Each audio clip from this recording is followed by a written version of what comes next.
following is a UTV 44 sports production.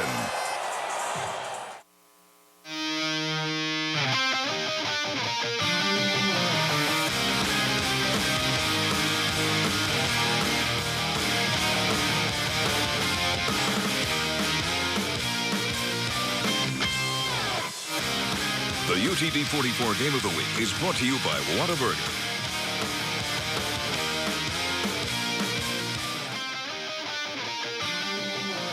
Week 7 of the high school football season here on UTV 44, and it's the 93rd meeting all-time between the Foley Lions and the Fairhope Pirates. Foley comes in 4-2, 3-1 in the region. The Fairhope Pirates, ranked number 10 in 6A, come in with a record of 5-1, and they're unbeaten 4-0 in region play. As tonight we're at WC Majors Field in Fairhope. Good evening. I'm Jim Cox. My partners Dan Brennan and Vic Lockett, and an interesting matchup here tonight. Why it's the game of the week in 6A Region 2, but a win here tonight by Foley, and we've got a big logjam atop of the region. Really do. And one thing Foley's going to need really is some good play from a star player who's been hurt a lot this year, and his name is Cedric Reed. This is a kid who, by the way, scored 4 touchdowns and had 270 yards against Daphne the last time we saw him earlier this year. He was even dinged up a bit during that game. So the rest of the season since that point, he's been on and off, hot and cold, but it's all had to do with a leg injury. They're going to need him to control that ball and keep Fairhope off the field. And the other side, they got a guy on the Fairhope side who can stop a running back. Yeah, John Patrick Sherlin, he'll be contending Cedric Reed. He's got 76 tackles on the year. The next closest defender is 30 tackles away. So look for him to make some plays, and he and Cedric meet quite a bit. Yeah, you got Daphne, Dothan, and Foley all coming in tonight's game with 3-1 records in the region, 4-0 for Fairhope. So we said if Foley wins tonight, it's going to be all kinds of tiebreakers we're going to start talking about. But it should be a good one here tonight in Fairhope. We're just about ready for the kickoff. Stick around. It comes up next between the Pirates and the Lions right here on UTV 44.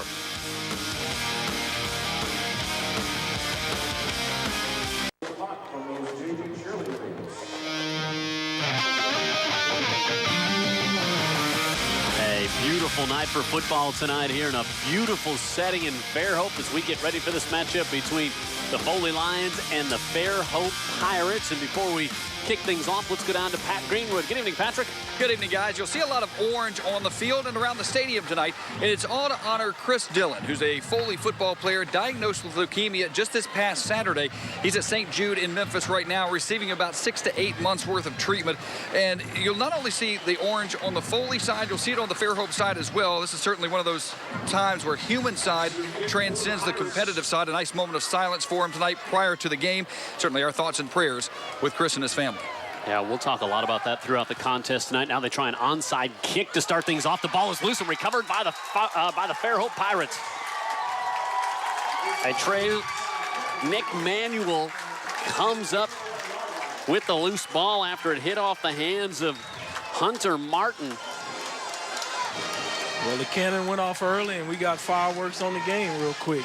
Pretty good-looking kickoff. I mean, onside kick right there. Foley player touches it, but Nick Manuel ends up with the football, so it's first down for Fairhope. The element of surprise to start things off. Sure.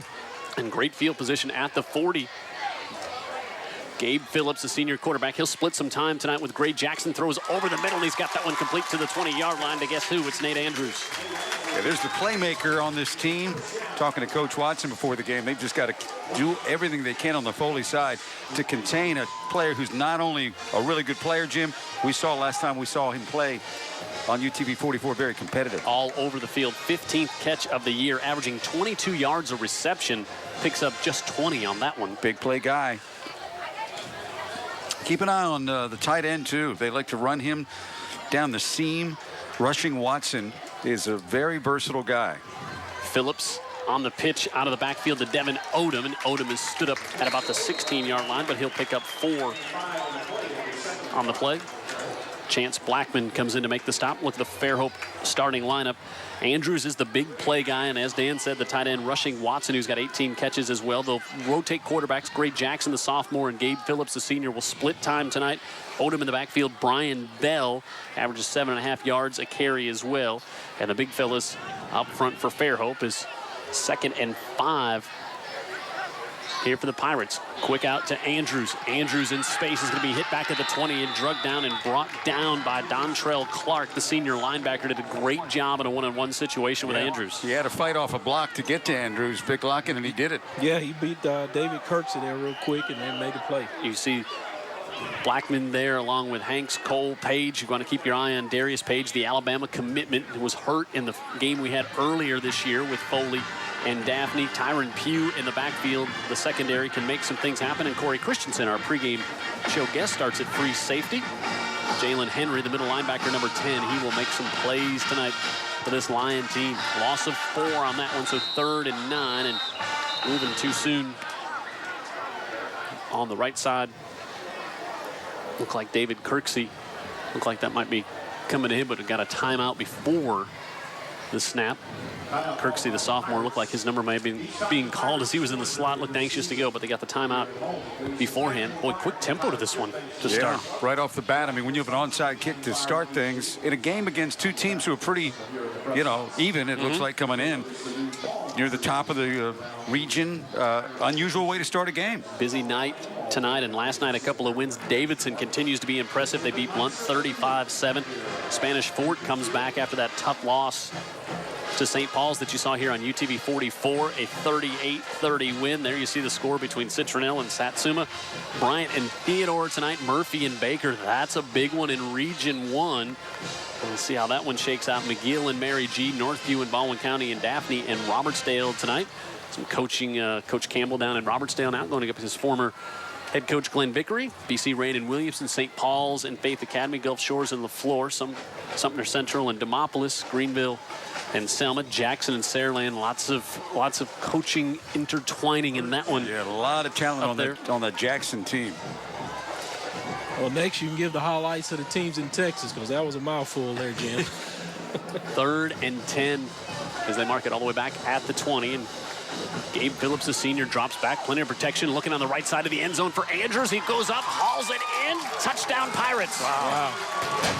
Double coverage, and Andrews goes up, and he's got his 4th touchdown reception of the year in the 8th pass for a touchdown from Phillips. Did a good job going to the post and just going up high, locating the football and pulling it in, no matter how many defenders are around. Christensen, the safety that we talked to pregame, gets over there, but Andrews is the athlete with his head turned around and the hands to bring it down, and of course some hops too to get up there. Oh yeah, he climbed the ladder.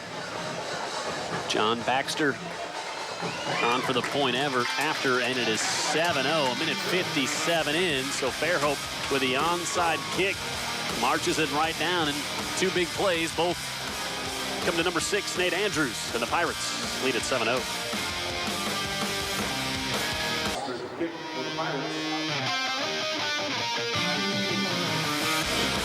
A lot on the line here tonight, and Fairhope comes out.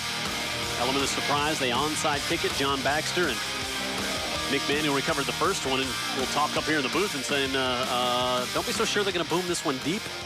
Well, again. Yeah. Be on guard. They do kick this one all the way down into the end zone, and Foley will start at the 20. Yeah, I think that's what we were talking about, Jim. The fact that there's so much on the line, what an unconventional way to start the game. It says a lot about the coaching and a lot about the way that Weingarten views how to play the game and the way he trusts his team. Just under 2 minutes, 4 plays. A 19-yard catch from Andrews and a 20-yard catch from Andrews that started the drive. Yep. So all the yards come by way of Nate Andrews, which is, you expect him to be involved, but boy, what a start. Imagine that. Todd Watson looks on. Mason Taylor looks to the far side, and that one incomplete. Is a little miscommunication as he was trying to look out to Javian Davis, the senior, and it went behind him. Yeah, the offense is going to have to respond since they on the rope and took that sucker punch there with the onside kick. There's the starting lineup. We'll look and see in the backfield as we do have Cedric Reed will start back there, number 20. And we'll see Pee Wee Lewis come in there and spell him as well. Taylor, the senior quarterback, and just huge up front for this Foley Lions offense. Reed is hit as he just crosses the 20-yard line. Yeah, I was going to say, when healthy, he really is one of the best backs we're going to see this year. But the fact is, we haven't seen him healthy yet because he was a little banged up. In the night, he got 270. Yeah, isn't that scary? Yeah. Here's the Fairhope defense. John Patrick Sherling. It's led by him, the linebacker that Vic talked about. Manuel, the cornerback. He was great on special teams to start the game. Fuquay on the outside, and also Dre Urban and Brian Bell in the secondary really get out and after the football. Now Taylor feels pressure in the backfield, scrambles away. Now he's hit from behind and gets it off to Reed up the right sideline. Tries to straight arm his way off Sherling, but Sherling forces him out of bounds, and Foley will have to punt with a 3 and out. Yeah, he did a good job there to get rid of the blitzer there, but got himself for free and then tried to get some positive yardage out of it, but came up short of the first down. Taylor is completing 58% of his passes coming in here tonight. And now Mendoza on to punt, and Nate Andrews will be back to receive. We'll see him play on defense tonight in crucial situations. You'll see him returning kicks. Look at this unconventional punting lineup. I often wonder why the defense lines up out there. Mendoza. As this one bounce just to about the 43, and RJ Holes down there to down it for the Foley Lions. Don't forget, you can contact us all night. Hey guys at UTV44.com, and we'll do our best to answer your questions all throughout tonight's contest. Suddenly Foley's defense needs a stop, and we're 2 minutes and 53 seconds into this one. Dave Phillips looked like a different guy than we saw the first time these two teams met. They ran a lot of wildcat, and he would end up at wide receiver. And really didn't have the team on his shoulders that time in the game against Enterprise. He was a big part of what they did offensively the first drive, Jim. He's now thrown for 977 yards this year, and we get a timeout. Again, Fairhope with another timeout. Yeah, he's a good player. He had the controls. I had a chance to speak to his dad before the game and say hello to him. Hey, I want to give a quick shout out to Scotty Wilson, the athletic field manager here for the city of Fairhope. This field looks spectacular for week 7. Just such a great facility. As you look at Adam Weingarten, and he's proud to have Scotty Wilson there. Sure. Yeah. The field is just spectacular here. And Tim Cool also is one of the main guys that makes this field among the most beautiful we see anywhere all season long. Yeah, you could take a nap out here and you'd sleep as well as you would in your bed. Look at that. Isn't that the truth? It's a beautiful facility all the way around. Just all the Baldwin County facilities are really top notch. So we've been over here quite a bit doing some great games.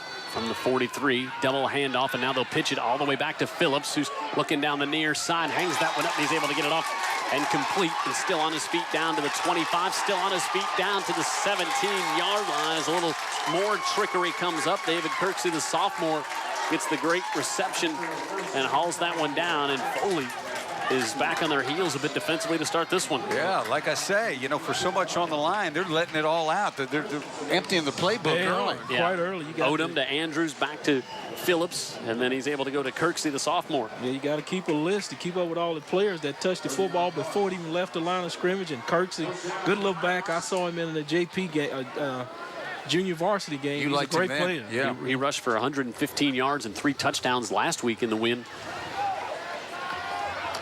And he'll take the give here and picks up a couple. That win last week was over Robertsdale, 37-23. This Fairhope team, their only loss came to Spanish Fort this year in week 5, 31-21, a game in which they turned it over 4 times. And after that game, Coach Weingarten was singing the praises of Spanish Fort, saying, hey, I would not be surprised at all if they're not the 5A state champions. Yeah, it was a week later we saw St. Paul's march right into Spanish Fort and beat that team. Said not so fast. Yeah, beat them decisively. No gain for Kirksey on the first one. Play action.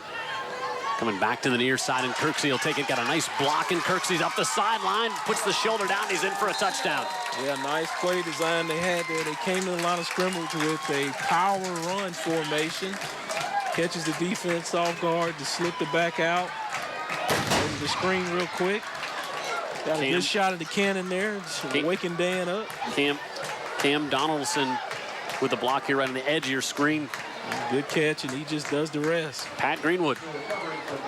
guys as they put Nate Andrews out on the right side, go to the left. You know, when he scores that first touchdown, he's going to garner a lot of attention. Put him on the right side, throw to the left. Pretty good design. And Baxter is perfect on the night, 2 of 2. And early on, it's all Fairhope, 14-0, 7:48 to go in the opening quarter here on the UTV 44 Game of the Week. After tonight's game, over the weekend.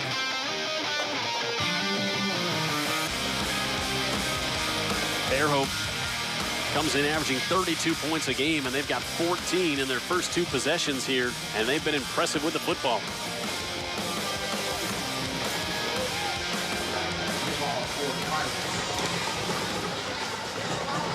Baxter again to kick. Wendell Harris back deep. Will Harris get a chance? This will be Tyron Pugh. Pugh stumbles. Yeah, tried to make 13. a move and just lost his traction. So we'll see if Foley can get something going here. Went 3 and out, little miscommunication on the first down pass, and then got stopped after that. If they can't beat the drum with Cedric Reed, they're in a lot of trouble. Yep. I mean, they need something, as you look at the scoring drive right there, because this defense, not only have they not stopped Fairhope, they haven't shown signs of slowing them down. Yeah, I don't think this offense wants to get in just a spread deal. They'd like to use these backs. They'll give it off to Reed. Reed will go on the left side and push it out near the 20. The first time that Reed and Sherling hit at the line of scrimmage, you'll think the cannon went off. I'm waiting on that one. There'll be some sparks flying for sure. You know what I noticed about Fairhope in this game? The word that comes to mind is imagination. Not just well coached, Yep.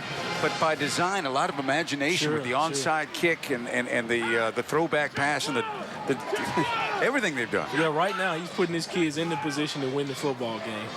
Alante Adams goes in motion. We'll give it off to Reed, trying to bounce to the outside, and Reed out there in no man's land and to the 18-yard line, and takes a big lick right at the end of that from Nick Patty as well. He just didn't have any blocker help out in front of him. It's a big offensive line. Yeah, he's one of those guys. He tried to suck him in right there. Then he gives him another shoulder dip, makes one miss, but not Dre Irvin. Dre Irvin says, no, I'll take those ankles out. Yeah, then Nick Patty comes over and lowers the boom. 3rd and 5. And now we'll see Isaiah Lewis. They call him Pee-wee. 5'8", 229. You can see why. They'll play action to him. Pressure coming, and he's hit and dropped from the outside. Reed Shaw got him that time from the inside backer position. I mean, Pee-wee doesn't even notice Shaw. Pee-wee's going to run his pattern. Meanwhile, his quarterback is about to get drilled. Pat Greenwood. Oh, the defensive coaches in that last timeout we're talking about, they're going to have some opportunities. He said just time your blitzes, and obviously it worked pretty well that time, didn't it? Yeah, Reed Shaw came in, and now Mendoza will punt from inside his 5. Low kick. Andrews will take it at the 42, and he'll be stopped at the 40, but great field position for Fairhope. Yeah, no to start fear this in one. Nate to gather that ball in, no matter how many defenders around him, huh? Don't forget, you can check us out on Facebook if you search UTV 44 High School Football Game of the Week. You can find out what Jared Kihas is up to and keeps everybody up to date on all things high school football here on UTV 44. 5:44 to go in the first quarter in this one, and Foley and Fairhope doing battle for the 93rd time. It's a series that Fairhope is just 36, 48, and 4 all time. Now, there is some discrepancy whether this is the 89th meeting or the 93rd. Yeah. We went with the bigger number because it sounds, More impressive. yeah, exactly. But Fairhope has won the last 3 games, and here's Kirksey, the sophomore, to the 30-yard line, and a first down for the Pirates. Yeah, nice little cross-buck move there, and he cuts it upfield and just makes his own yardage there, makes his own hole. They're winning the line of scrimmage. At the moment, yeah, it is. They're being very imaginative with what they do, and they've just got Foley reeling backwards right now. And that score is completely reflective of what we've seen so far. Without question. Now rushing Watson, the tight end. They'll split him out wide on the right side. He was our guest on the pregame show. Odom and Kirksey in the backfield, and this is Kirksey. Nice hold on the left, and he cuts it back to the 23-yard line. I think what Watson brings to you, and we'll watch him, keep an eye on him. He may be kind of a mismatch because he's a good athlete. They like to get him out there in some space, run him down the seam. He's got good ball skills. He's the point guard on the basketball team. Wow. So he's a guy that can operate in space, and they use him that way. That was Darius Page, the Alabama commitment, very highly ranked by rivals in there to make the tackle. And there's rushing Watson, 3 touchdown receptions on the year, averaging almost 20 yards a reception. Wiry young man, 6'2", about 180 pounds. He's strong. And this will be the 3rd timeout called for by Fairhope here in the first 7.5 minutes. But their wheels are not coming off.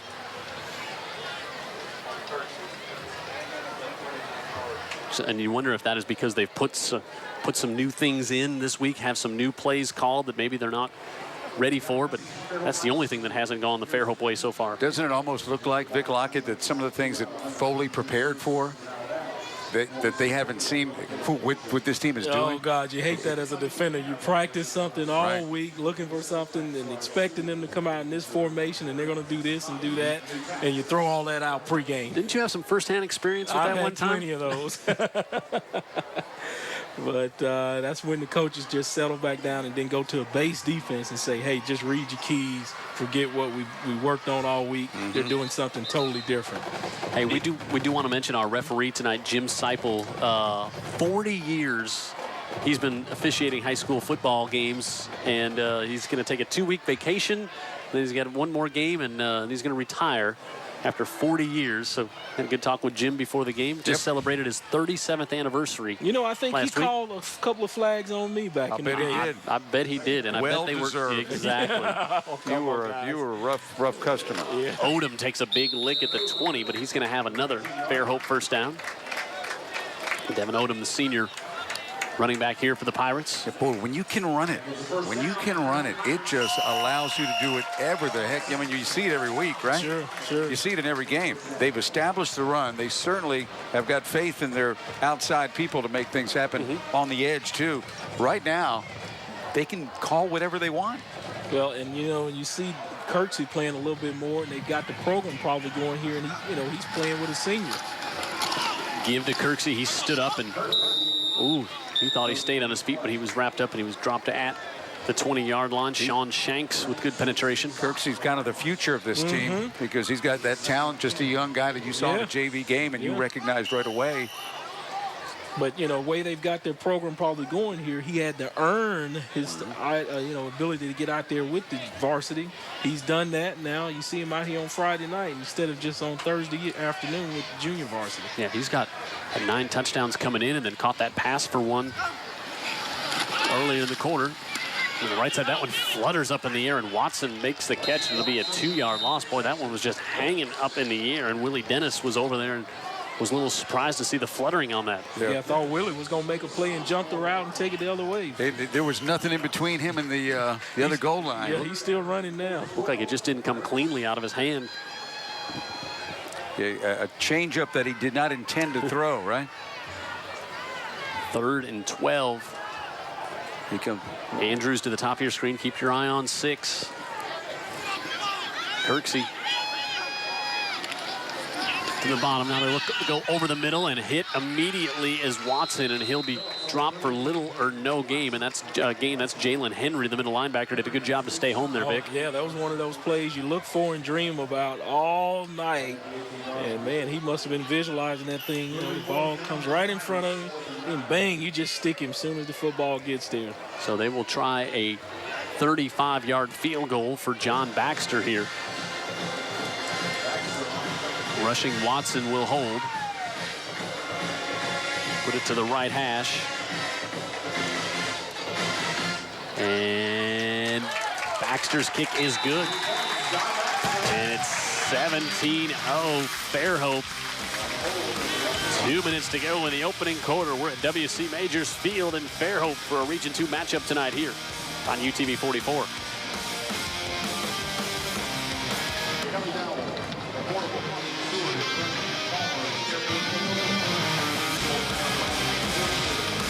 Fairhope impressive to start this one, and Todd Watson leads his team to get a little something going offensively here. Stem this early tide by the Pirates, but an impressive start for Fairhope. I'm sure y'all watched a lot of college football last week, and this one's got Georgia and South Carolina stamped all over it.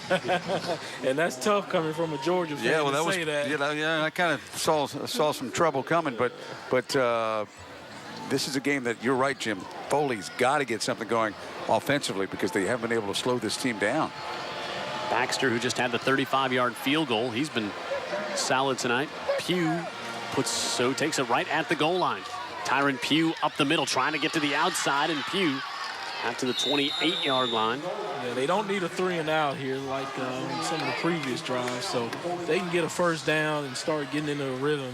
They can probably get back in this football game because we've seen this team have some character, and they're not going to assume the game's behind and over. 45 on Daphne. Sure.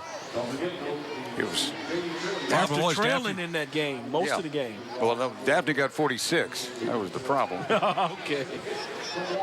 Well, as my good friend Ray would say, is the team with the most points is bound to win the game. Yeah. Give it off to Reed, trying to come to the right side, play a little slow and developing, and Reed gets out around the 35-yard line, maybe the 36 before he steps out of bounds again. He's been hampered by the bad ankle. He was in a walking boot on Wednesday night when we recorded our pregame show, but he said he was definitely going to go here tonight. And Dan alluded to it in the pregame and right after kickoff that they just have to have him going tonight. I think they do, and even at 75%, if he doesn't digress, he can help this team, at 2/3 speed. A fumble on the exchange, still loose, recovered by the Fairhope Pirates. Reed Shaw, who had the big sack last series, was down there, and also Clayton King at the bottom of the pile, and they force a turnover. Just what they do not need, another sudden change, and something happens here on the snap. Boy, it never even got to Mason Taylor. Yeah. And Reed Shaw was down there, as was just more blue jerseys than white Clayton jerseys King, around the football. The senior, 6'0", 270 pounds. Yeah, this team may be a bit shell shock here from. Boy, that ball just never got up off the ground. He was, it was we need a dew report from Greenwood to see if the field is dewy and causing these hog problems. He gave us hog futures a couple of weeks ago. But the pitch, Kirksey goes back, and he'll be dropped at the 39-yard line as that one was troubled. Dantrell Clark able to make the stop. Pat Greenwood. All right, enough about the dew report, fellas. Hey, you brought it up last week. Hey, it was a problem. It was a potential problem. Come on. All I can do is report what I see here. That was the least of our worries last week. One time we went down to Pat, he reported fog on the Bayway. It was like, what? Hey, there is fog from the Fairhope Cannon because it's been active tonight, hasn't it? Yes, breaking news from Pat Greenwood. 2nd and 17. Over the middle, and rushing Watson has that one, breaks a tackle at the 20, inside the 15. Watson inside the 5, 1st and goal, Fairhope. Yeah, what a tough play. Good to go up and get the football and then just finish the run, breaking tackles. You see that? Set his team up for a 1st and goal. Safety comes over, wants to put the big lick on as opposed to wrapping up. Sure, they see it on Sunday afternoons and they think they can do it here on Friday nights, but you got to wrap up. B.T. Sanders came over, put the hit on, and rushing Watson. I bet he's a tough little point guard out on the basketball field, basketball court. His dad's the head basketball coach at Bayside Academy. He's a good football player. Odom and Kirksey in the backfield. Kirksey will take the give on the left side, tries to cut it back in, and he stood up there, and it'll be 2nd and goal for the Pirates. Yeah, Foley lines, they've been on the ropes ever since the 1st, 2nd of the football game, and they took a punch in the nose. Now I think they got one in the throat, and this one here could be in the groin area just to really bend them over. That'd do it. That will do it. And 2nd and goal. It's 39 seconds left in the 1st quarter, and now Jim Seipel, who got a flag against Fairhope, so it'll be 2nd and goal from the 7. Yeah, I think they had an illegal formation there. October 12th, and an absolute perfect night for high school football. No wind here tonight. Beautiful temperatures. Hey, Jim's not complaining about the cold. That's right. Kirksey on the left side, and he'll be pushed out of bounds inside the 5. And 3rd and goal coming up. Fairhope's bringing in some different players there. And now we got, looks like an injury timeout. And they did their version. Ooh, that's of student Kirksey. body. Kirksey's left there. Taking off the shoe.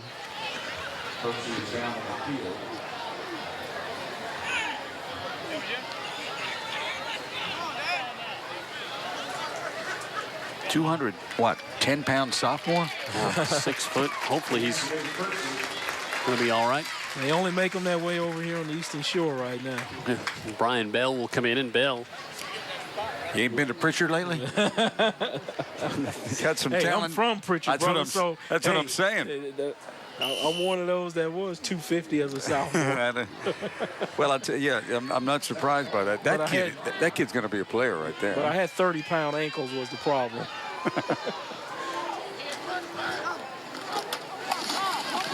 Give to Bell. He cuts it back. And Bell will be stopped. So that flag they must have come before the stop, because now they're saying it's 3rd down. And not that we've ever had any confusion with down and distances on our UTV 44 game of the week. But get it started there. Looks like Fairhope will make the Foley defense walk the 99 yards to take the 3rd down snap at the other end of the field. So I thought you were going to say the Pirates will make them walk the plank. Vic with all the references here tonight. Watch too much TV. We are through 1, and it's been all Fairhope, and they are knocking at the door again.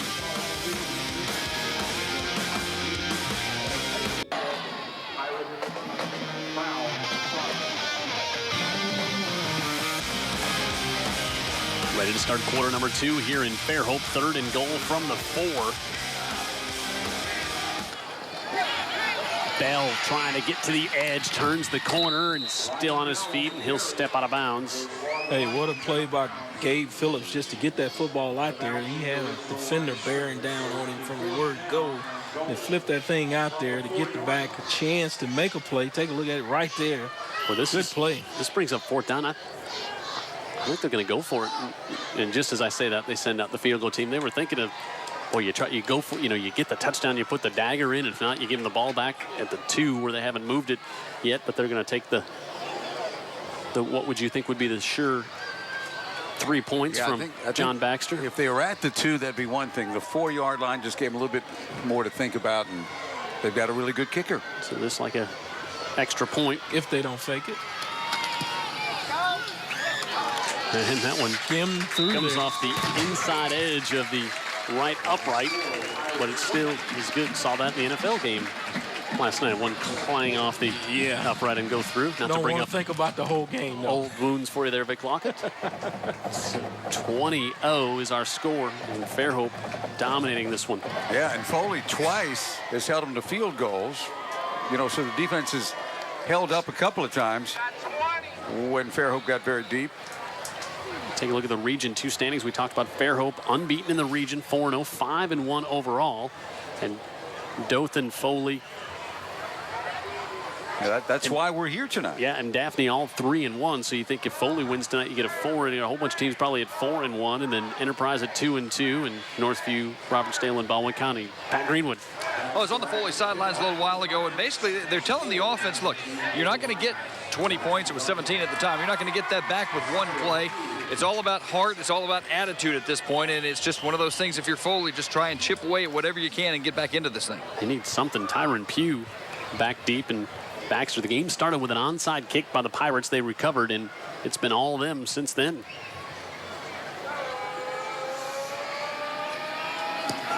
Now he's going to try a pooch kick to the near side. And that's going to hit the ground. The ball is still loose and up for grabs. And stepping out of bounds at the near side was Christopher Shepard. Not only do they have a lot of different things that they attempt to do, they seem to do them all well. At least they have tonight. Sure. Yes. Onside kick, pooch kick it deep and start them back deep. Credit Weingarten. They got ready in the week before, and now they're out here executing it. So, hey, that's what it's about, being a coach, getting your team ready to play, putting them in positions to win football games, and he's done that from the first whistle. Yeah, it's good. Reed, I cannot emphasize enough how important the offensive line and Reed are for this Foley team tonight. Out to the far side to Adams at the 30, trying to get to the edge. Got a good block, and Adams is going to have a first down for Foley out to the 45-yard line. All right, there's some positive for him. Just stand up, throw the football in one of those tower wideouts, and let him get all he can get going upfield to get a first down. Good block on the outside edge over there, DeMarcus Bingham. A good job to seal things off for Adams.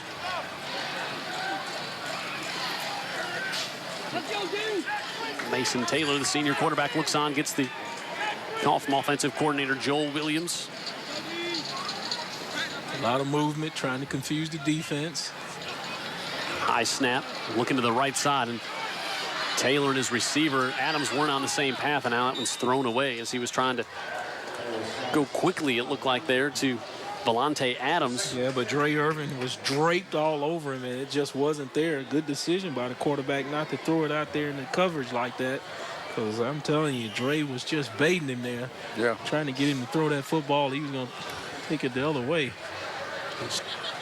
Twice we've seen, looks like maybe a little miscommunication between the quarterback and the receivers on the routes. You can see that discussion right after the play was over. That tells you something was up. Second down and 10. Quickly to Adams. Adams has some space and slips through, and he's going to have a first down. A flag dropped at the 47. He may have caught him on a little hole there, but I thought it was pretty good by Jarvin Davis there to give him a block, or Javin, I should say. It's spring him. Volante Adams, the two brothers. You got Volante and Alante, and indeed it is the hold. Let's take a look. Let's see where it comes in at. It must have happened prior to that. You didn't see anything there, did you, Dan? No, no. It was they tossed it. Might have been on the very outside. We were looking at Davis 9, and it might have been Bingham 8 that they holding threw it on the offense. 10-yard penalty from spotted foul. Second down. You know, they call those 10-yard penalties, but when the play gained a bunch of yards, yeah, it stings a little bit more than that. Yeah, sure. That's a 10-yard penalty if he was tackled at the line of scrimmage. Yeah, instead of having first down already in Pirate territory, they're back at their own 36-yard line. They have to be creative, and they're going to have to be, they're going to have some explosive plays. Or whatever, something's got to work. Taylor, lots of time in the pocket, still looking to air it out. Adams, there's some jostling down the near side, but Adams will haul it into the 25-yard line. There's the big play Dan Brennan talked about. Yeah, good job there. Volante Adams with the reception was doing some battling down the far side with Stephen Pierce. Had the linebacker matchup they wanted, and that one goes for 40. Yeah, take a look at it. They had plenty of time. They ran a blitz, but the guys picked it up, and Volante Adams out there just catfighting with him and stretches him out to get some space, and he goes up top and catch football, bring it in. Kick the sticks a long way. Give him a first down and fresh set.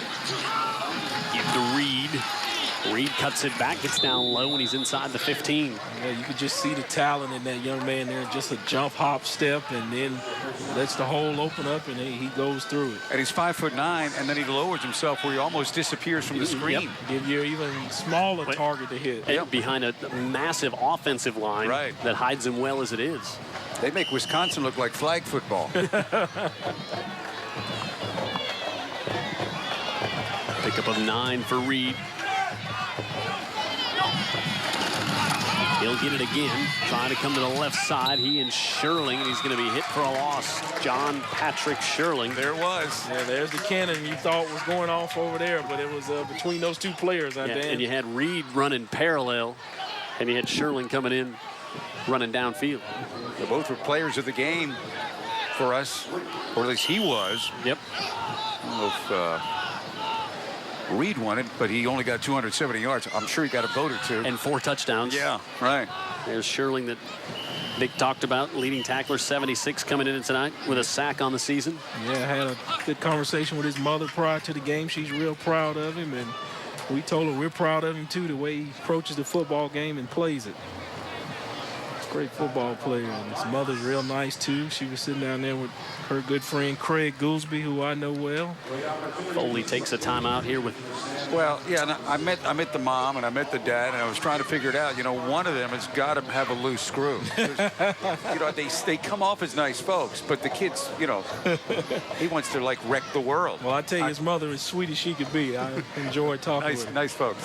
Our presenting sponsor tonight and every night here on UTV 44, our friends at Whataburger. Proud to have them on each and every week. We thank them for their support of high school football here on UTV 44. So Foley's got it going a little bit here. Need to cash in. They're down 20-0 early in the second quarter. There's Todd Watson, who's shaking his head. He's had a tough week. We talked about the news with Chris Dillon being diagnosed with leukemia. So Todd said he had been texting the young man and is in good spirits. He's in his 8th year here. And Todd visited him at USA Women's and Children's on Saturday before he was transported up to St. Jude. Great gesture by the coach. Oh, yeah. He's as good as they come. Now they go Wildcat to Reed. And Reed looking to get inside. Now hurdles his own man down to about the 12-yard line. And that's going to be good for a first down. Big third down conversion. And you take a look at Reed there. He's got 10 moves in 5 yards there. Look at him there. Just ducks down. Hey, nothing's in here. I'll check outside. Oh, let me jump over this guy. Oh, let me make him miss. First down. Let's kick the sticks. Who was the guy at Alabama from Pritchard that used to do the shake, you know? Sherman Williams. Yeah, man. He reminds you of him there with that number 20 on, yeah, just like Sherman. He does. He got a first down plus won the dance contest. All on one play. Yeah, it was actually Taylor White. He hurdled defensive end for Fairhope. And he'll go with the hot hand on the right side. He's got some space looking to get to the corner. And be knocked out of bounds. He just kind of went power that time, Vic. Yeah, he just stuck his face, struck it up in there, and he's looking for some space. Got great vision, just finds the hole, and where is the space? Hey, I'll go through it. But the main thing right there, Jim, was that big line created vision. They created space for him to find. At the 3, look at this formation. 4 in a row. Back in behind the huge offensive line. They all line up right at the 10. And they got him for some type of formation violation or movement up front. This might be on Fairhope. Illegal substitution on the defense. Yeah, they had 12 out there. To go. Still first down. Well, with that formation, you look like you need 12 or 13 to try to stop it. Especially with Reed back there with 2 heavyweights sitting there with him. Is that the Alabama commit back there in the backfield? Now they got Sean Shanks back there. And they've also got Nate Cole back there, and they'll give it off to Reed on the right side. He gets low again, and he's in for the touchdown. Cedric Reed with his 8th touchdown of the season and gets Foley on the board and desperately needed touchdown. That's the group, the guys in the backfield. That's who you send out when somebody owes you some money, and they just don't want to pay. Suddenly, they're finding the cash. This is the old Sopranos package we used to talk about at UMS Wright.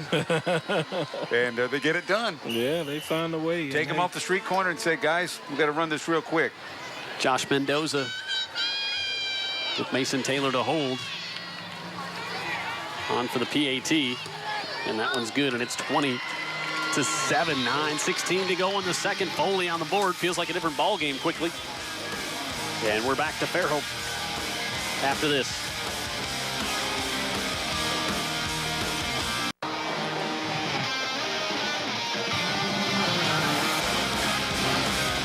Jolly Roger flying here tonight in Fairhope. Pirates have the lead 20-7. It was 20-0, and it was all Fairhope's way. And now Foley with an impressive drive to come back here and get on the board. Todd Watson not jolly just yet on the sidelines, but he's Roger. He's got to be feeling a little bit better, though. Good drive, and it showed the strength of that offense. And that strength of that offense, they got the big play, but they were able to run the ball so effectively with a very talented running back. Yeah, he's as good as we see. He is. Oh, yeah, he's a great football player, and, you know, he complements the pass. Suit up, Vic. Get the pads on. All right, now you can hear me clearly. Yes. Mendoza pooches it on the right side, and a fair catch called for at the 30-yard line. That's where the Pirates will take over. Now we'll see. You made a good point, Dan, that Fairhope's offense has been slowed down a couple of times and held to field goals by this Foley defense, but now they need to stop. Yep, they do. And maybe those stops in the red zone, give them a little confidence, but this playbook's just been wide open for Fairhope. They've been able to run it, and off that, they've been able to do whatever they want in the pass game. Todd Watson talked about this Fairhope defense. He said they're going to make you snap it a bunch. They're going to make you, and that's what they had to do. 10 plays, 71 yards. He said when you have to do that, sometimes you get a penalty, you get a bad snap, something like that happens, and not that time. And now hit, and the ball's loose on the field. And the Foley Lions force a turnover at the 25. Huge play right there. That's exactly what they need to make something happen. Nate Cole throws a big block to help score the last touchdown, and then comes in and disrupts that one. Let's watch here. Gabe Phillips. Yeah, his own guy trying to block and protect him, knocks the football out of his hand. He's looking downfield trying to find a receiver open, and you rarely see that happen. Nate Cole, the senior, recovers the fumble with the pressure. And now it's 1st and 10 at the 24 for the Lions. And Coach Watson says there is a God. So they scored off a turnover and see if they turned it over, and now see if they can score off one. It's down inside the 20. Mason carries it.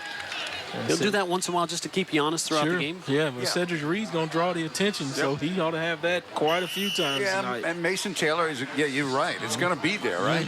Mason Taylor is a good enough athlete that he can get you a few, which he did right there, and that's a good gain on 1st down, 2nd and 4. Pressure on the quarterback makes all the difference, doesn't it? At every level of football. Adams goes in motion, and play clock goes down to 0. So that'll be a delay. Maybe they got the timeout in time. It looks like he called it on him. I don't know if he's going to punish him. I guess they are going to say he got the timeout, but boy, the referee didn't get the message, though. He's trying to check now. Yeah, indeed, they did get the timeout. So Timeout, Foley. So they did beat the clock before it ticked down on them.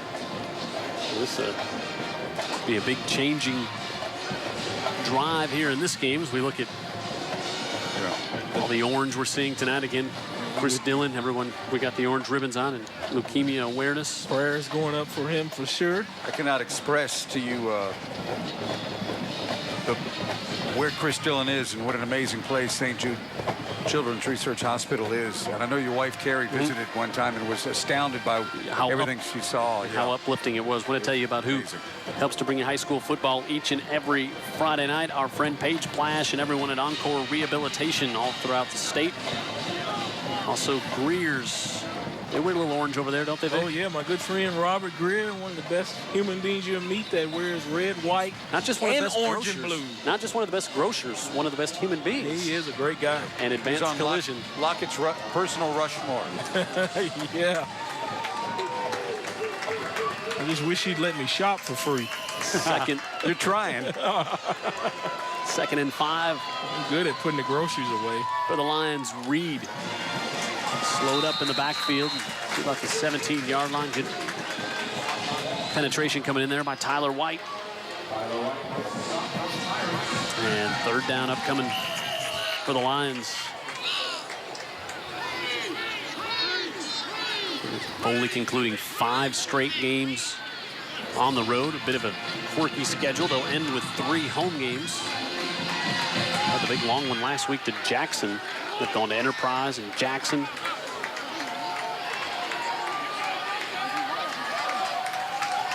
Play clock creeping down, and now Taylor looking for the outside for the tall receiver in the corner. That's tipped up in the air and caught. He's out of bounds. Oh, he almost had it. He had to jump out of bounds to grab it. Yeah, DeMarcus Bingham, as that one went off a helmet, and Bingham saw it on the ricochet, but could not stay in bounds. Yeah, he did a good job to keep his eyes on the football to locate it in there. And wanted some more air under that one. I think if you're Mason Taylor, got the big receiver, let him go up and get the ball. Yeah, they've got a lot of physical mismatches with these wide receivers they've got who are big. Just ran out of real estate back there in the back of the end zone. So Josh Mendoza will try one from 31. You want to make that about 36. It will be 36, you're right. And the sophomore is going to have a fake. And Taylor takes off on the right side, able to get away from Odom. And then he's making Bell, and he's upended and stopped short. Yeah, I thought he had a man downfield. He could have found to pass the football, but he elected to run the football, and the Fairhope defense was up to the task. Brian Bell didn't surprise him. Comes up with a stop, and I think Coach Watson's maybe saying right there the same thing you just said, Vic, that he had a chance downfield. Yeah, he felt pressured, though, a little bit. Nothing was going to come easy on that play because the Fairhope special team's not completely asleep. No, and the kicker, again, that would have been a 36-yarder. He's just a sophomore. You know, you're asking a lot of a kid to drill one that far. So Gabe Phillips and the Pirates come back out. Kirksey to the 21. That's a great stop by the Fairhope defense. Yep. Also, just from a momentum standpoint, you turn it over, give them the great field position, and get that momentum back on your side a little bit. Yeah, absolutely. Yeah, once you have a strangle on it, you want to not turn it loose, and that play there shifts it back to Fairhope. Look at Phillips, 8 for 8 tonight, 125 yards and 2 TDs. Yeah, I'm sure his uncle Gary Phillips is real proud of him. 2nd and 7. Pitch on the near side, Kirksey. Kirksey as a hole, and he's got a first down to the 34-yard line. Yeah, Dan, you liking what you're seeing, aren't you? Yeah, you know, I'm not just liking in Kirksey because he's an obvious talent, but this offense is so multiple. Sure. They give you a lot of things to think about from a defensive side. You're thinking, what next? Yeah, you know? they've got the flow going one way, and then this quarterback comes this way, and then, oh, my God, he pitches it to Kirksey, who's got moves on top of moves. Exactly. And he's finishing runs as a sophomore. Yep. And taking a look at Devin Odom there, who's a senior that shares time with that sophomore. Kirksey again with a pitch. He's going to be hit and stopped at the 30 this time. There's nowhere to run. Yeah, Dantrell Clark was up to the task this time. Came up there and stuck his face mask right in his chest and say, stop right here. Clark played well in that Daphne game. He did. Well, you know, the defense had a chance to make a lot of stops. That's what happens when this final is 46-45. Taking a look at Dantrell there, 5'8", 178-pound senior. Loss of 3, so 2nd and 13. Let's see if they send some pressure after Phillips so he's not so comfy back there with his 8 for 8. He's been outstanding tonight. Looking for rushing Watson, single coverage down the near side, and that one's overthrown and incomplete. Watson actually did a good job to break up Willie Dennis a bit there, as Dennis was the closest one to that one. Yeah, Dennis did a good job just jumping in front of the route and running the route for the receiver and making him having to run up his back. Yeah, we're not seeing Nate Andrews out there. I don't know if they're just spotting him a series to maybe save his legs defensively or something. We've not seen Andrews out there. Yeah, looks like he's on the bench there, maybe sitting next to a trainer. Let's hope he's okay. That's a good point. 3rd and 13. Phillips to the near side, rushing has it. He's going to be well short of the first down after the first hit. And then he's dumped out of bounds. He did a good job just to bring that football in, coming back to the pass to help his quarterback out, looks it in with his hands, and tried to turn upfield and get him some extra yardage. B.T. Sanders finally forced him out, and that'll bring on the punt team. Yeah, that's a kid who has not played football since freshman year, maybe. I don't know. You know, he just concentrated on basketball, came out for football his senior year and said, okay, maybe I can help you. For a kid that's been away from the game, Vic, he's pretty impressive. Hey, well, that means he's got just that raw talent, and it just needs developing further, and he can just show up and, you know, go in the phone booth and put his Superman cape on and come out and play. Rushing Watson will punt. Alante Adams back. Good kick by Watson. Adams takes it at the 21 with a fair catch. Well, he also punts too, Dan. I'll bring us to our Encore Rehabilitation Trivia night with 3-time Super Bowl champion and 2-time Pro Bowler. Graduated from Fairhope High School in 1986. Wow. 3-time Super Bowl champ. Wow. Yeah. Very notorious in a Super Bowl as well. Okay. Oh, I got you now. Oh, yeah. I got it now, too. I got you now. I'll tell you this. I'll give you a hint. On Thanksgiving Day, too, wasn't it? Not one of my favorite teams.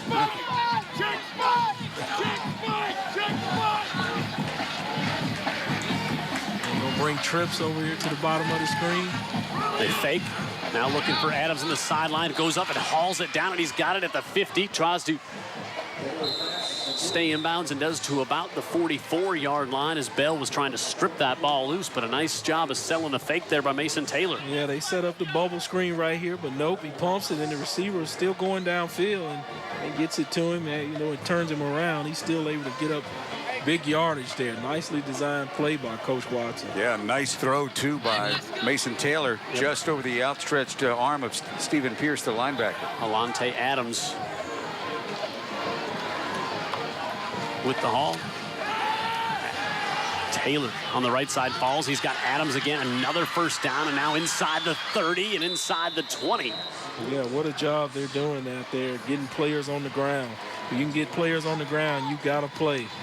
Good block by the wide receiver out there. Yeah, a little misdirection, and boy, Taylor had a ton of green out in front of him on the right side. Taylor Mason.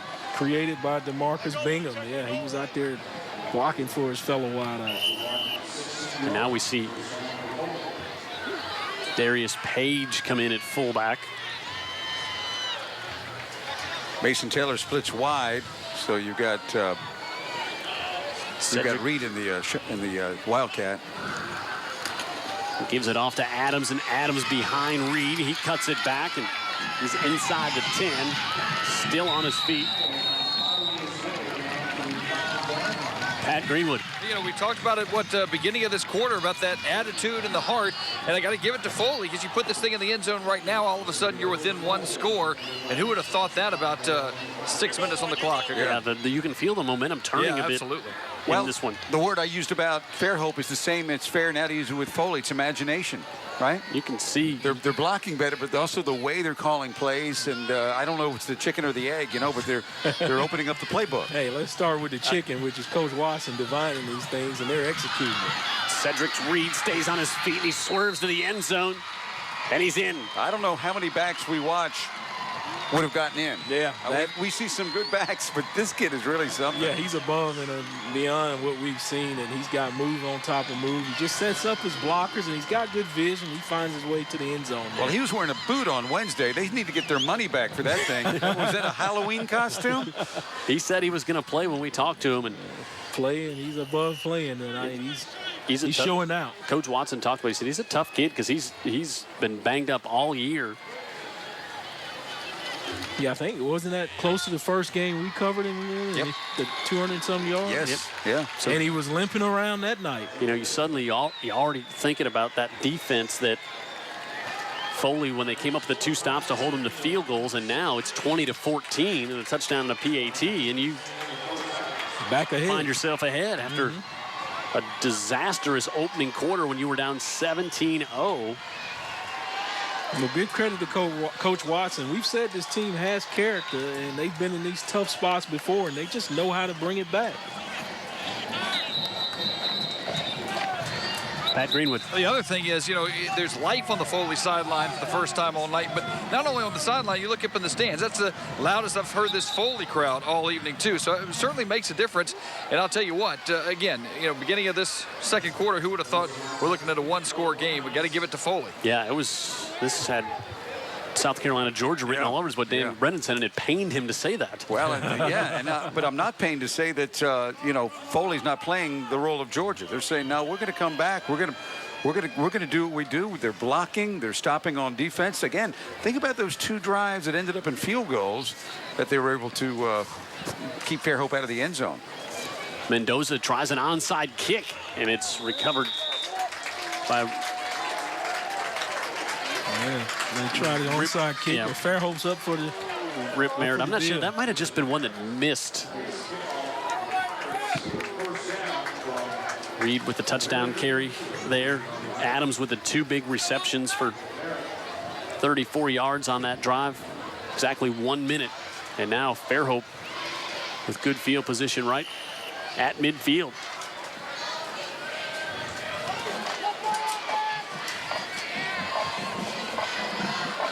Fairhope's got great field position. Kirksey trying to get to the edge, and he's going to be hit and drop back to the 48-yard line. That good play by Tyron Pugh just to come up there and take his legs from under him. Loss of 3. That's the way that corner's supposed to come up there and force that outside run. Anything getting outside, hey, it's his responsibility. I'll tell you what, Nate Andrews still sitting on the bench by himself. There's no coincidence that the game has changed with him out of the lineup. Yeah, that's how good he is. That's how much he affects play. See if we can get a report from Pat. Pitch to Kirksey. Kirksey makes a nice move right at midfield. And he's out of bounds at about the 42. Kirksey runs high there. Kind of reminds me of Dickerson standing up straight there, just stiff-arming and getting upfield, making plays.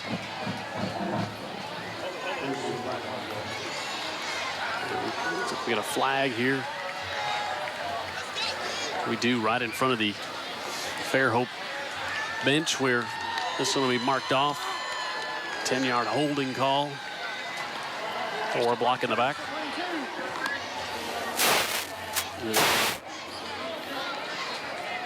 Replace second down. Another one of those.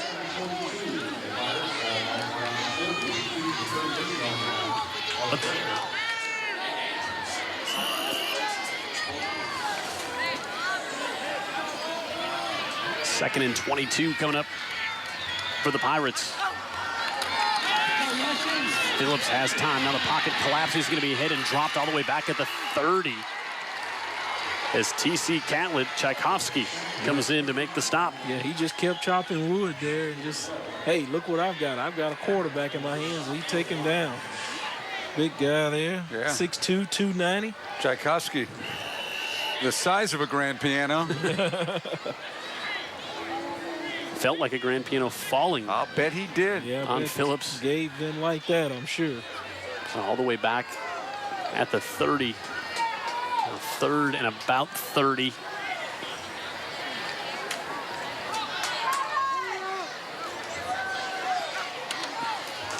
Phillips just gives it off. Kirksey doesn't even get back to the line of scrimmage, so a great defensive stand there by Foley. After the short field. I mean, that drive started at the 50, and they're going to punt the line of scrimmage at their own 29. Yeah, they got a nice run, and it came back with the block in the back, and they weren't able to recover from that. Last time that Foley was able to get a touchdown, they had to recover from a big penalty. And momentum's really swinging now toward the Lions. Pugh and Adams, they'll put 2 back to receive.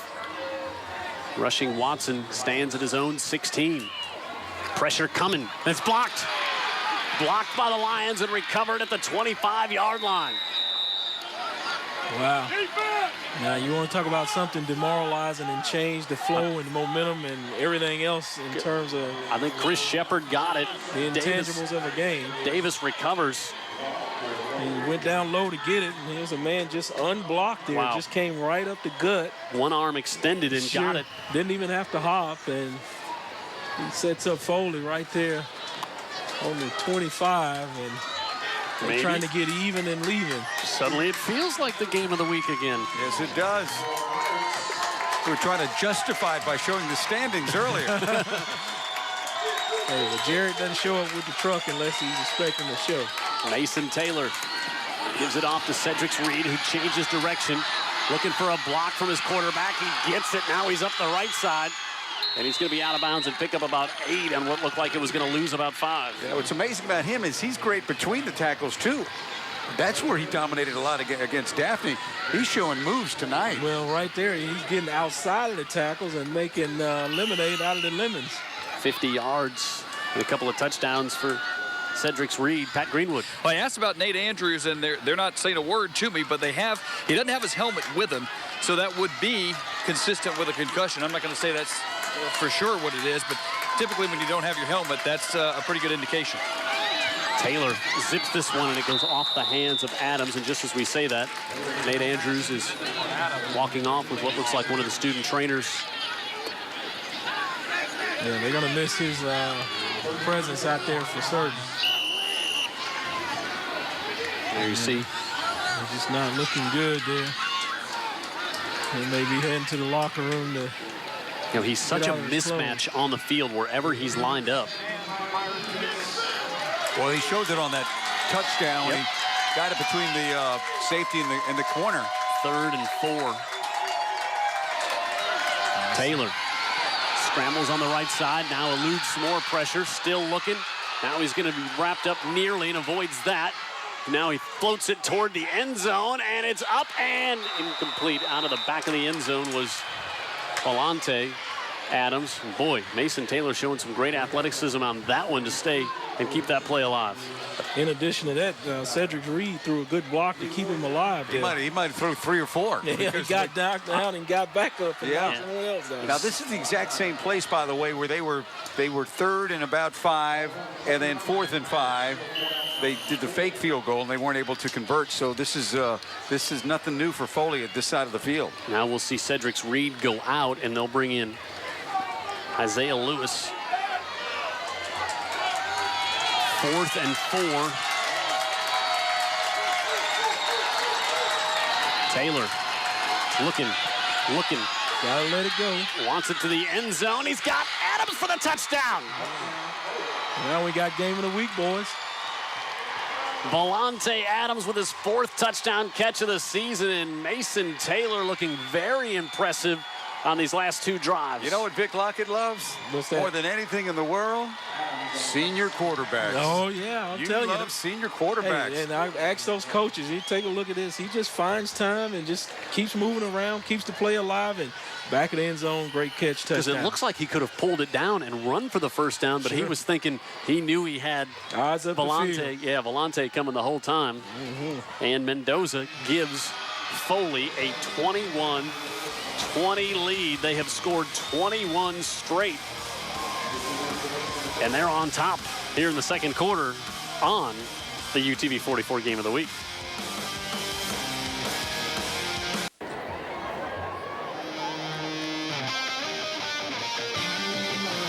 Yep, 21-20, Foley.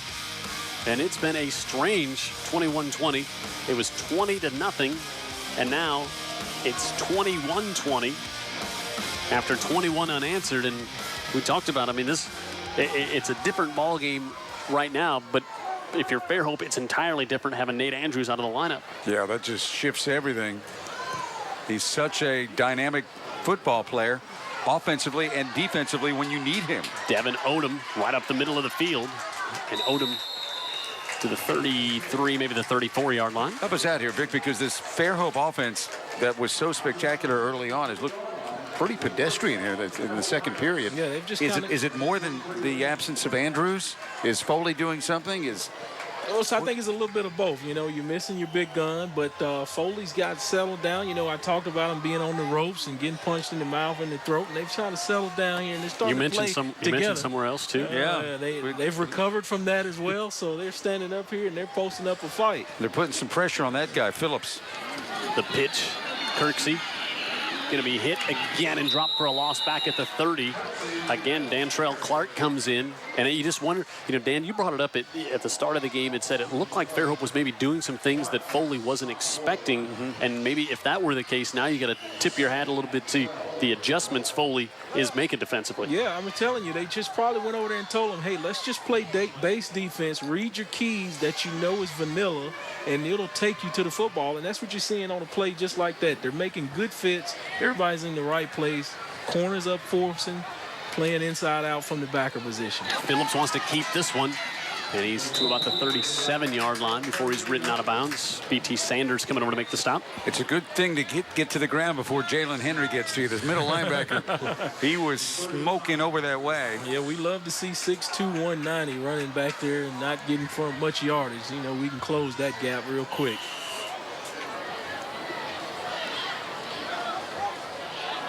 Third and about 6 coming up here, and mulling around. Looks like they're getting the play from the sideline, or they're just going to let the quarter run out. They're going to let the half run out and take it on in and make some adjustments and come back and play more football. Who would have guessed that Foley would have the lead at halftime when you saw the first period of this game? If you went to the refrigerator, you're doing a double take now, and you're looking at the can. What was in that? Exactly. So 21-20. And we talked about those 2 defensive stops that held Fairhope to the field goals instead of touchdowns, and one was down inside the 5. It kept it manageable, right? Yep. So 21-20 is our halftime score at the end of every game. Of course, you get to vote for your high school football player of the week here on UTV 44. And last week in the very exciting Spanish Fort St. Paul's game, St. Paul's forces 5 turnovers, all 5 of them intercepted off Joel Poe, and Xavier Carmichael had 3 of them. Yeah, Xavier Carmichael, who was no slouch in the classroom either. He's already committed to Duke for the 2014 class. Brian Aaron's alma mater, our statistician. The big pressure up front, and Carmichael just went after it. And we talked about St. Paul's, how many turnovers they had forced. 22 turnovers coming into that game, and just piled onto that stat by the end of the night. Well-coached defense, and a lot of it's got to do with the way they scheme against certain teams. Let's go down to Pat Greenwood. All right, thanks a lot, guys. Here with Coach Watson. And Coach, talk about the heart, the attitude of your players. You get down 20-0 just like that, and here you are with the lead. Well, I mean, we knew it was going to be a 4-quarter game, and, our kids are battling, and they're going to keep battling, and still a lot of football left to play. They're a great football team over there, a very well-coached team, and we can't keep making mistakes. We got to eliminate those and keep applying pressure. All right, thanks a lot, Coach. We appreciate it. And as he said, a 4-quarter game. We still got 2 to go, guys. Oh, boy, they've been 2 totally different ones as well. We'll take a timeout, come back and enjoy our halftime show. Coming up after this, the UTV 44 Game of the Week, 21-20. Foley has rallied, and they have the lead.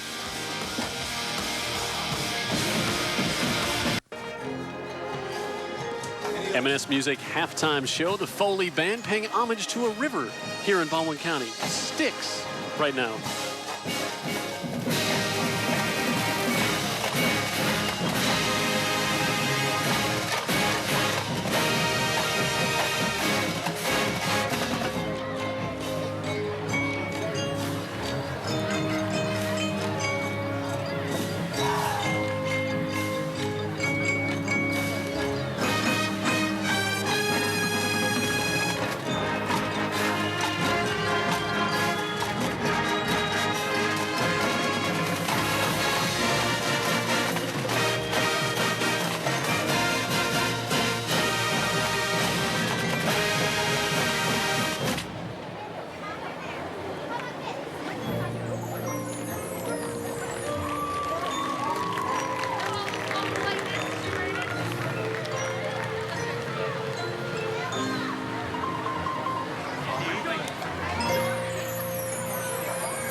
Halftime score here in Fairhope, it's 21-20, and wow, this game just totally changed. It was 20-0 Fairhope, and they were in total control as on their first 4 drives tonight.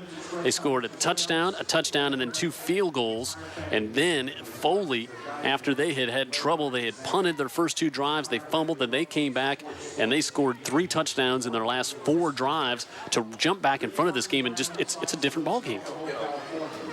Just to have conversation, we were talking about how important it was that they held Fairhope to field goals. That was just to fill the air. Yep. We had to say something. You know what I mean? I don't think we had any idea at that time that because there, again, at the end of one period, I said it on the air, there was no indication not only was this team of Foley going to stop Fairhope, were they going to slow them down even? The absence of Nate Andrews has changed this ball game in a big way. By the way, there's some Hall of Famers being inducted, and we're going to get around to that in the second half and pay tribute to them. All right, we'll take a timeout. We'll come back. We'll get you ready for the second half. Foley has rallied, and they lead 21-20. It's the game of the week. Stick around. Should be a good one in the second half as well here on UTV 44.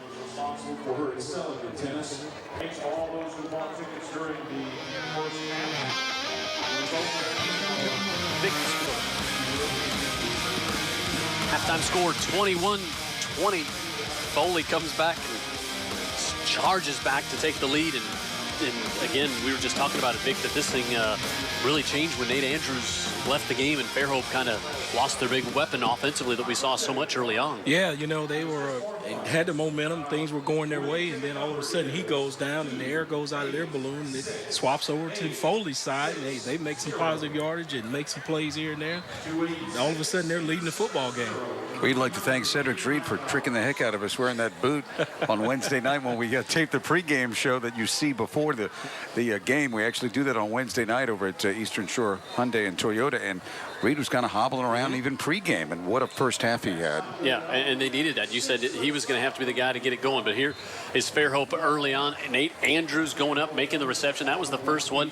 Made it 7-0, and then they come to Kirksey out of the backfield, and the sophomore makes the big run here, and then a couple of field goals. It was 20-0, and here's Cedric Reed that Dan just talked about, got behind the big package, and then this was the scrambling 4th down conversion, and they find Adams in the corner of the end zone as Mason Taylor yards for the Foley Lions, and each of these teams give up about 20 a game, so we knew we might see some points in the first half in the game overall, but the first half, I'm not sure we expected 41 combined on the board. Well, you know, I mean, Fairhope got out to such a quick start with that 20-0 lead, and we were not even out of the first period yet, and it looked like it was just going to be more coming. But Andrews out of the game, and an energized Foley defense and made some adjustments, just turned that offense, just slapped it off in the second period, and it's been all Foley since then. Yeah, Fairhope had all the momentum. They come out with an onside kick. They take that 17-0 lead. Then you see the 3 touchdowns in the second quarter by Foley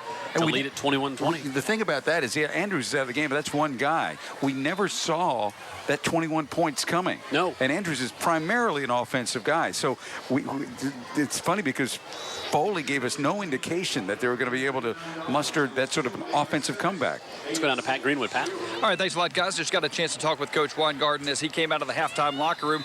I asked him what he told his guys. He said, look, guys, it's fairly easy. It's a 0-0 ball game. We won the first quarter. They won the second. Now it's just a matter of executing plays, making plays, getting our heart and our head into this ball game. I did get a chance to see Nate Andrews come back on the field just a couple of minutes ago. He does have his pants pads on, but that's it. He's got a hoodie, no shoulder pads, obviously no helmet, so I don't think he's coming back, obviously. Well, that's a game changer, but certainly hope he is healthy to see him there. Want to see him get back out there in the field, and just hope he's healthy down the stretch here for this Fairhope Pirate football team, as we've got just a couple of minutes before we get ready to go in the third quarter. He's not only a really good player, too. He's a really good young guy that we've had on the pregame show in the past. Nate Andrews, a very talented football player, and his absence from this game has left a big mark, especially in this Fairhope offense. They were so diversified in their first half, and they were using Kirksey so well. They were keeping pressure off their quarterback, Gabe Phillips, and in the first period, they did just about anything they wanted to do, Vic. Yeah, they just like stunned them with all of those trick plays and misdirection. And, I think the defense settled down and found out what they've got to do, and they just begin to do it. We'll take a break, come back, kick things off for the third quarter here in Fairhope. 21-20 on our UTV 44 Game of the Week. Lockett, Pat Greenwood on the sideline. We're in Pirate territory here tonight, and that cannon was early and often, but it's been silenced since the early portions of the second quarter. Yeah, I mean, somebody was ready to declare war. That's being used in the first period. Yeah, I'm sure the folks in the Pentagon were having flyover just to check and make sure everything's they were okay. passing the hat to round up money for more shells. Yeah, you know who makes some money here in Fairhope, Alabama? Of course, you ride around and it looks like everybody, but the ear specialist, probably. Anybody that not just comes to the games, but we've got a neighborhood right behind us here. Right. And it's really cool, though, that we've got the kind of Mardi Gras lights on it. Beautiful setup. Yeah, Look at really the little line back there being tugged along. Lions love being in dinghies. I mean, there is nothing they love more than to be in a dinghy. Well, Fairhope will get it to start the second half, despite the fact they got the ball to start the game with the onside kick conversion. Josh Mendoza will kick off. Dre Irvin and Brian Bell are back deep. Mendoza, sometimes he'll pooch it, sometimes he'll send it deep, and he pooches this one to the far side, and fair catch called for by Dakota Morgan. And the Fairhope offense will come out at the 32 to start things off. Don't forget you can log on to the United Rentals Player of the Game at the conclusion of tonight's game. UTV44.com to vote for your player of the game. We'll hear from them at halftime next week. Some scores to pass along. Murphy leading Baker 21-7 in that big Region 1 battle tonight. Gabe Phillips comes out there. Dakota Morgan will split out wide, and Landon Lassiter now lines up in the slot. They'll give it off to Kirksey, and Kirksey is hit, and he'll be stopped for maybe a gain of 1, but we have a flag on the play. And it looks like legal formation will back up the Pirates 5. Coach Weingarten talking to Dakota Morgan there on the end. Looks like had somebody covered up in his lineup. 6 men on the line of scrimmage. On the offense, 5-yard penalty, still first down. Jim Seipel, our referee tonight. He's seen a few football games in 40 years of doing this. Yeah, he promised his wife like last year that was going to be the last year of officiating. Right. Then the big contract offer came from the officiating society. He came to August, and he was hoping that she'd forgotten that conversation. Kirksey going to be slung down in the backfield. Nate Cole, who has played very well from his defensive tackle spot tonight, is in the backfield. I got news for you. The Alabama commit is not the only guy on that defensive line. You're right. Darius Page, 21, is the one that comes with all the accolades. But Cole and Shanks Blackman, they've all played well. Yeah, he's got a whole lot of shirt tail there, and he's just slinging and flinging it like he's drying the clothes out backyard. And slings him on the ground there and says, stop here. There's a 210-pound man inside that shirt. That's what you got to remember. Second. It looked empty the way he was handling it. 2nd and 15. Devin Odom in the backfield, and Phillips looking to the near side, and that one off the hands of rushing Watson. And 3rd and 15 coming up. And just the pressure coming after Phillips, you know, almost the feel of pressure. It was a quick throw right there, but even a little too quick. Pressure at Phillips right in his face, and Watson was not able to turn and find the football in time. Little stuff like that, right? Sure, it makes a difference in the game. They got those little games going on with the defensive line. Nate Cole, they're adding some pressure. Cole coming again, this one over the middle, and Watson comes up with a catch, and he gets just past the original line of scrimmage, and that'll bring up 4th down. Yeah, good series on defense that time for the Foley Lions. Just kind of set the tone for this half that they're going to control this one as well. And I think Nate Andrews being gone, and we can talk about it so much, but not just the plays, but also he makes you scheme toward him wherever he is on the field, so that allows you to do some of the creative stuff that you talked about, Dan. Right, and with him out of there, now you can just line up straight. Yeah, big chess piece you're missing, and I think the strength of this Foley defense is the front 7. Andrews. Fake over the top. This one's knocked down. Ball is loose. Picked up by the Lions, but now they blow the whistle. They're going to say it was an incomplete pass. Wow. I guess there's the tuck rule in effect here in high school. Because Shepard, who blocked the punt earlier, came in. Yeah. They snapped it to the up man, Pat Greenwood. Well, wow. you guys will have the benefit of the replay, but I'll be honest with you. I thought it was a good call. It did look like his arm was going forward, and if that's the case, then it is an incomplete pass. Yeah, his arm's going up and just a little bit going forward. Yeah, not a complete throwing action. I agree with Pat. I think it was. The whole open hand. But it's 4th down. Foley still gets the football wherever it is, line of scrimmage or what. So good play for the defense. Wherever, Vic, we'll call it the 35. Yeah. Possession is an important key. Play action. Mason Taylor looking, fires it over the middle. Adams falls down and makes the catch. At the 13-yard line. That was an impossible catch. Yeah, he got his fingertips just under it, looked like. And I tell you what, that quarterback really showing some pocket mobility to find some space and some alleys to throw the football downfield. He's showing mobility, but on that one right there, he's not able to really set his feet, so he short arms it a little bit, and the rest is all Adams. See right there off the back foot? Look at that catch. Oh, that is a catch. Good job by that young man. I like Mason Taylor's composure. And he went on a hard count. And I think he was able to draw Nick Patty offside.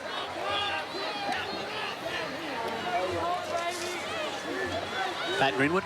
Now this one's going to go on Foley. It was 83 Alante Adams who backed up, I believe, and that's going to be the illegal motion there.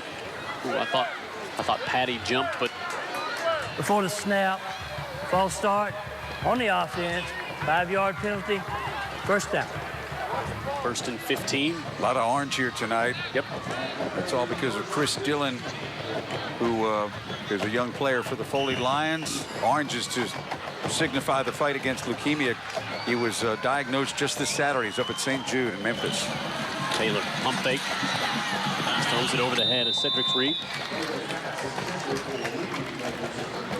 Yeah, R.J. Holtz out there, the big right tackle. They were putting some heat on him, but he just got enough push on that defender to reroute him and give him a chance to try to complete that pass, but he still maybe felt the pressure in his mind again, Dan, some of that you were talking about earlier.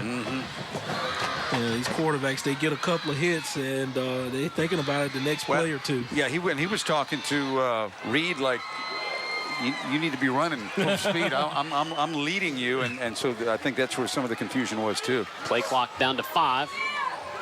Mason Taylor looks for single coverage for Adams in the end zone. He goes up and he's got it. Touchdown, Foley Lions. Adams has been playing basketball in the corner of the end zone. And we have a flag just inside the end zone. Well, that's got to be on what was going on there, and it was some interesting tussling, Vic Lockett. I think Adams, a la Michael Irvin, was trying to create some space between him and the defender there. If you take a look at here, the replay, he goes up, and then he stiff arms him just before that to create some space between him and the DB and catches the football. But hey, that play usually is going to go to the offense 90% of the time. So I wouldn't be surprised to see him do the same thing again. Offensive pass interference Takes here. away a touchdown. Wow.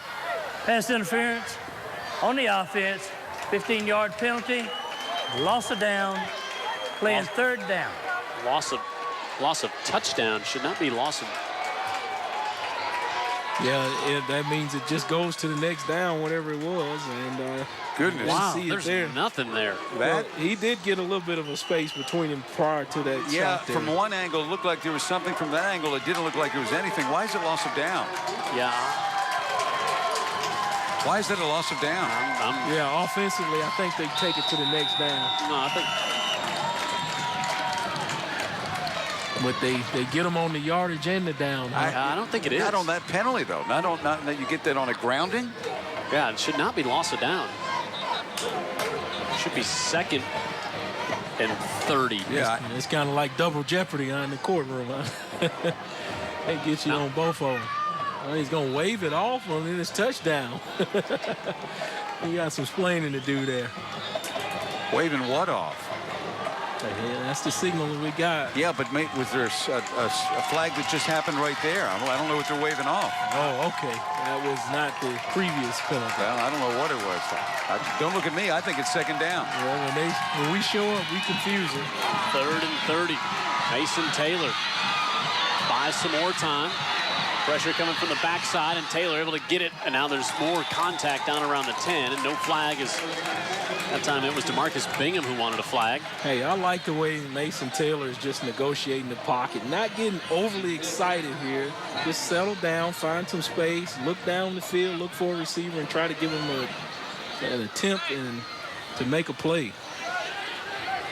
Foley has had the ball in this spot. Yeah, look at him here. He buys himself some more time right there, picking up the block of those big linemen. Now he's wide open. He's got time.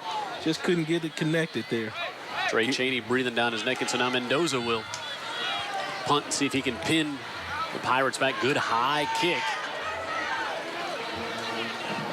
And it's down by Foley at about the 9 by BT. Good job by Fairhope defense. Yep. You know, you can't affect the calls. They get the call in the end zone. M&S Music, a proud sponsor of our halftime show each and every week here on our UTV 44 High School Football Game of the Week. Also, Caligas, print with people who know color, and United Rentals, who bring you our Player of the Week each and every game here on UTV 44. I wonder if Pat can talk to somebody about that loss of down, if he gets a chance to talk to an official on the sideline, why that was a loss of down penalty. Phillips rolling out, comes over the middle, and that one nearly intercepted. As that was Christensen, our guest on the pregame show, coming over the top as they were trying to get that one off to Devin Odom. And Landon Lassiter also in the vicinity there, and Phillips looks like a completely different quarterback since about the middle of the 2nd period on. Yeah, right there, that wasn't a good decision. He was kind of retreating in the end zone and trying to throw the ball forward. Yeah, it's usually going to equal something bad happening for the offense. He's blessed to get away with that one. You're just joining us here after the half. It was 20-0 Fairhope very early in the 2nd quarter. Since then, 3 touchdowns by the Foley Lions have given them the lead. BT Thomas with a big hit and wraps up in 3rd and long coming up for the Pirates. That time they ran that little misdirection in the backfield, but the back just was getting wide rather than north-south. Yeah, remember Vic, we were talking about early in the game how Fairhope was winning the line of scrimmage, and offensively they were gashing and getting big plays, and that's completely those circumstances have changed 180 degrees. This big, talented Foley front 7 is really making some plays, and where Fairhope's trying to attack them is down the field. That's where they think they've got the advantage. The problem is Phillips doesn't have time. Phillips rolling out. They want to set up the screen to the far side. Kirksey's got it, and Kirksey up the sideline, and he is going to be very close, and I believe he's going to have the first down, and he does. Big play right there. Yeah. To stem the tide a little bit. Sure, and no hesitation by Kirksey there. He catches the football, and hey, I'm going north and south right now. As you take a look at Gabe, gets the ball to him, and he's just going upfield. Forgetting the blocker, say, hey, get out of the way, I'm moving. Well, what do they say? When you're getting pressure on the quarterback, you know, screen plays, draw plays, and there was a screen for a first down. Kirksey, who was Coming off the big game last week against Robertsdale, has played well here tonight. Ball out to the 20.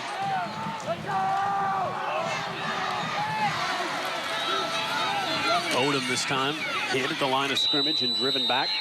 Again, Dantrell Clark, the linebacker, in to make the stop. Yeah, Odom in there catching the handoff there and running upfield with some authority, just trying to make something happen and get some positive yardage. Picks up 2. Call it a long one. We'll call it 2nd and 9. Yeah, big Nate Cole just in the way. They moved him out there that left end, and he's just seemed to find him a home out there, and he's all over the football when it comes to this side. Yeah, Darius Page not out there right now. He was hurt earlier in the year. Over the middle into traffic, and rushing Watson pulls it away from 3 Foley Lions. Dan says he's a football player, and he shows you right there. He used a little bit of his basketball skills, I think, there to jump high and get that ball and pull it in with defenders draping all over him on both sides. He's not only a football player, he's one of their best football players. Yep, I agree.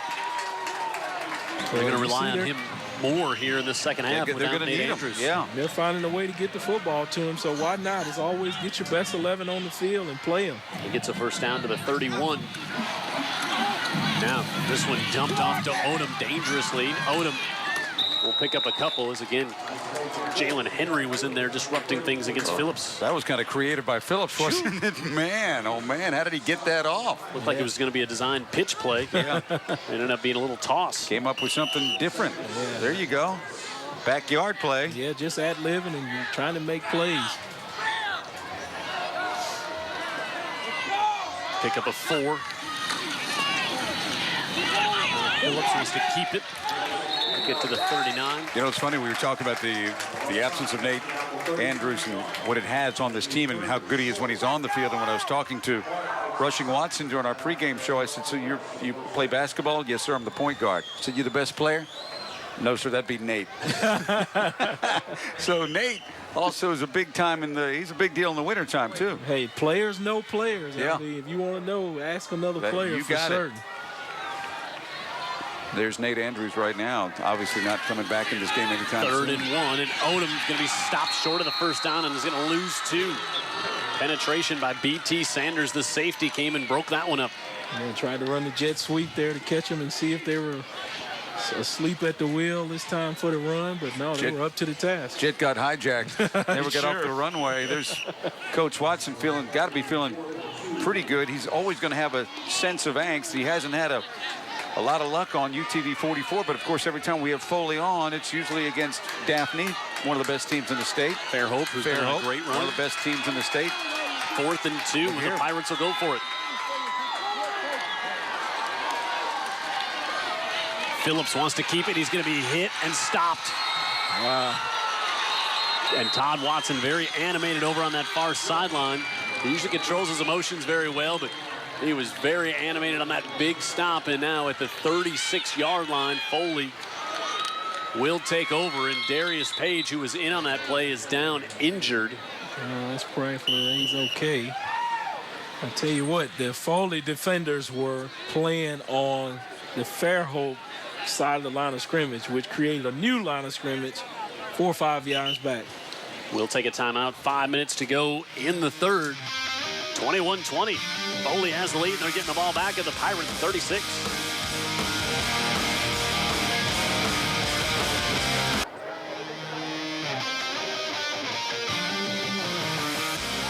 Five minutes to go in the 3rd. 21-20. Our UTV 44 game of the week. And it's been just that. Didn't look so much like it early on, but now we've had a good one. Mason Taylor comes to Adams, and it goes off his hands. And they were thinking that might have been behind the line of scrimmage, but it wasn't. Pat Green, would you clarify something? I have. You know, you asked me to do my job. I try to do the best I can.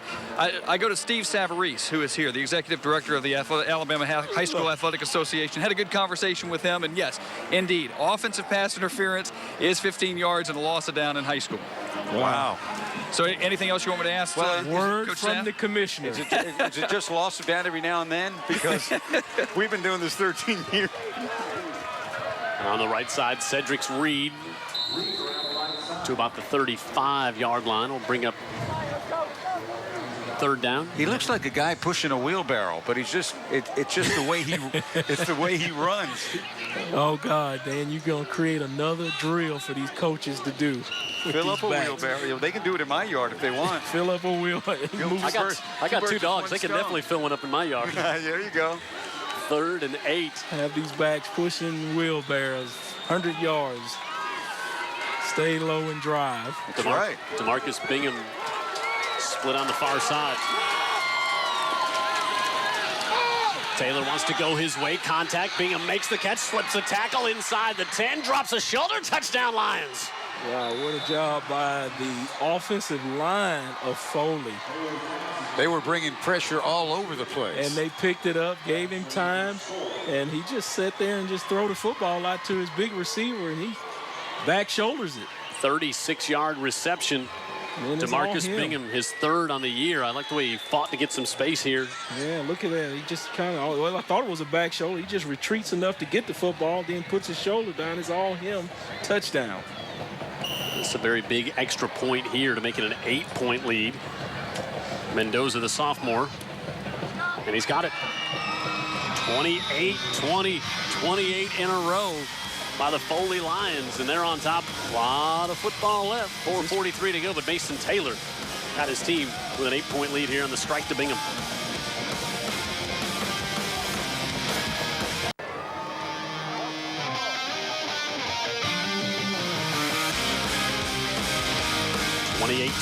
Foley with the lead. And Coach Todd Watson trying to lead his team to their 5th victory of the year.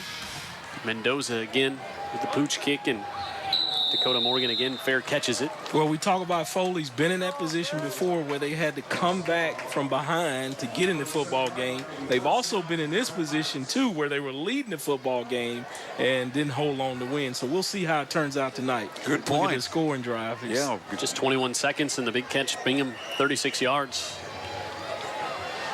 So, you know, Coach Watson, I'm sure he wants to develop that character and that culture over there where, hey, you get the lead and you protect the lead and win the football game. Front sevens look really good since the first period on. Phillips over the middle, comes to Kirksey, and Kirksey's got it, and he's going to have a first down. Yeah, nobody covered him there. The backs, linebackers went by him, and then just Kirksey's open. Yeah, he's now slow to get up. Yeah, that's just what the Fairhope offense does not need. I'm hoping he may have just fallen on the ball. Sometimes you land on the ball, and I'm hoping maybe knock that's the wind out of you. Second time he's been shaken up. It was an ankle earlier. Yeah, I know they really like this sophomore. He's just like Dan said, he's going to be the future of the program. Yeah, a lot to like. And they got a big sophomore quarterback as well, Gray Jackson, who's 6 foot, 190 pounds, just a sophomore. So. Yeah, we look for good football to come by those two guys, but prayerfully tonight he's A-OK. He's just shaking up and can get up and shake this off. Coach Weingart go out there to check on his star back. They've had one go down already, and it's been a monumental loss, Nate Andrews, and which it really looks like it's a concussion at this point because he's taking the pads off, and you know, no sign of him even contemplating coming back in the game. He's done. They haven't made that announcement official, and now you've got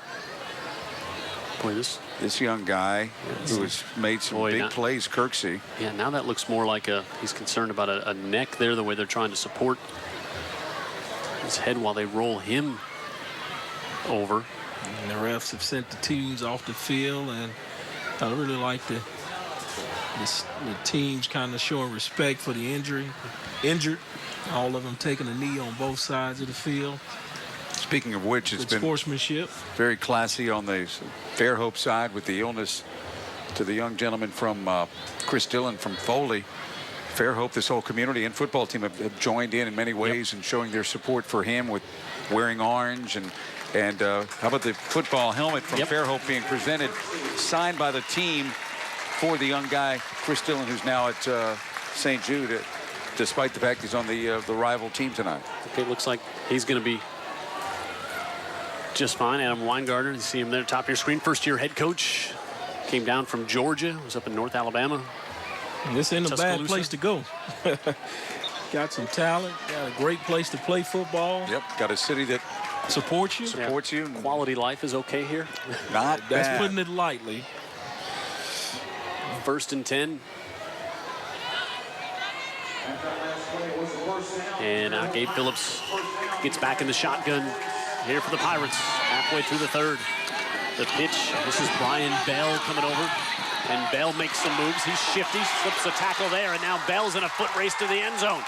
Bell inside the 20, stutter steps inside the 10, and he's knocked out of bounds around the 5. Devin Odom.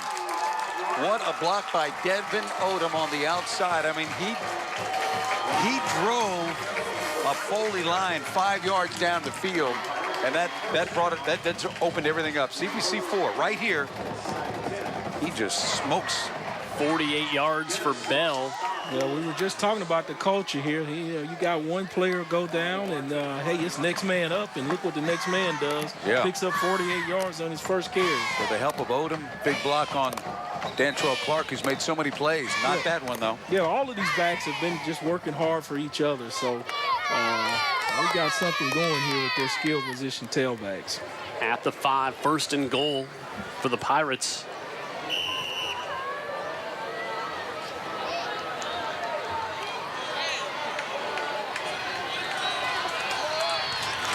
Dakota Morgan, the receiver up top. Kirksey back in the lineup. No, he's not. Correction. They pitch it out of the backfield to Odom, who gets rewarded for the block on the long run. Good pass by Gabe there. Just led him right there, and the ball hits him right above the 4. All he has to do is hug the football when it gets there. He did a good job looking it in. So Odom with the touchdown reception. And now Fairhope will try to bring themselves within 1. Man, take a look at Gabe. He just sets up and slings it out there, hits him right above the 4. Hey, just hug the football and say, thank you.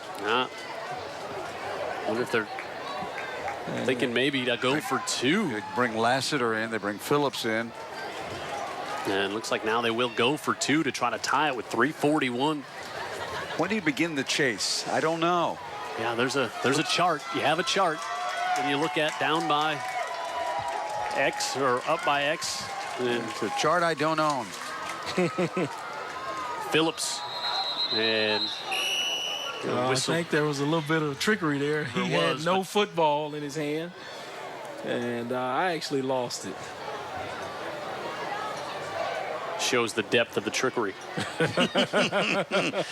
when a keen football mind like Luckett I don't know about that. says, I don't know. Exaggerating. Prior to snap, false start on the offense. Try. So they'll back them up 5. And now they'll go and kick the extra point. They'll bring in John Baxter. Yeah, this time they say we'll just go conventional and we'll take the 1 point and go on to the sideline and play defense. He doesn't show a lot of emotion, but he let you know right there he was pretty displeased with the fact that they blew that opportunity. Rushing Watson will hold. And Baxter knocks that one through. It's a 1 point game again. 28-27, 3:41 to go in the 3rd. Odom with the touchdown reception from Phillips that got the Pirates within 1.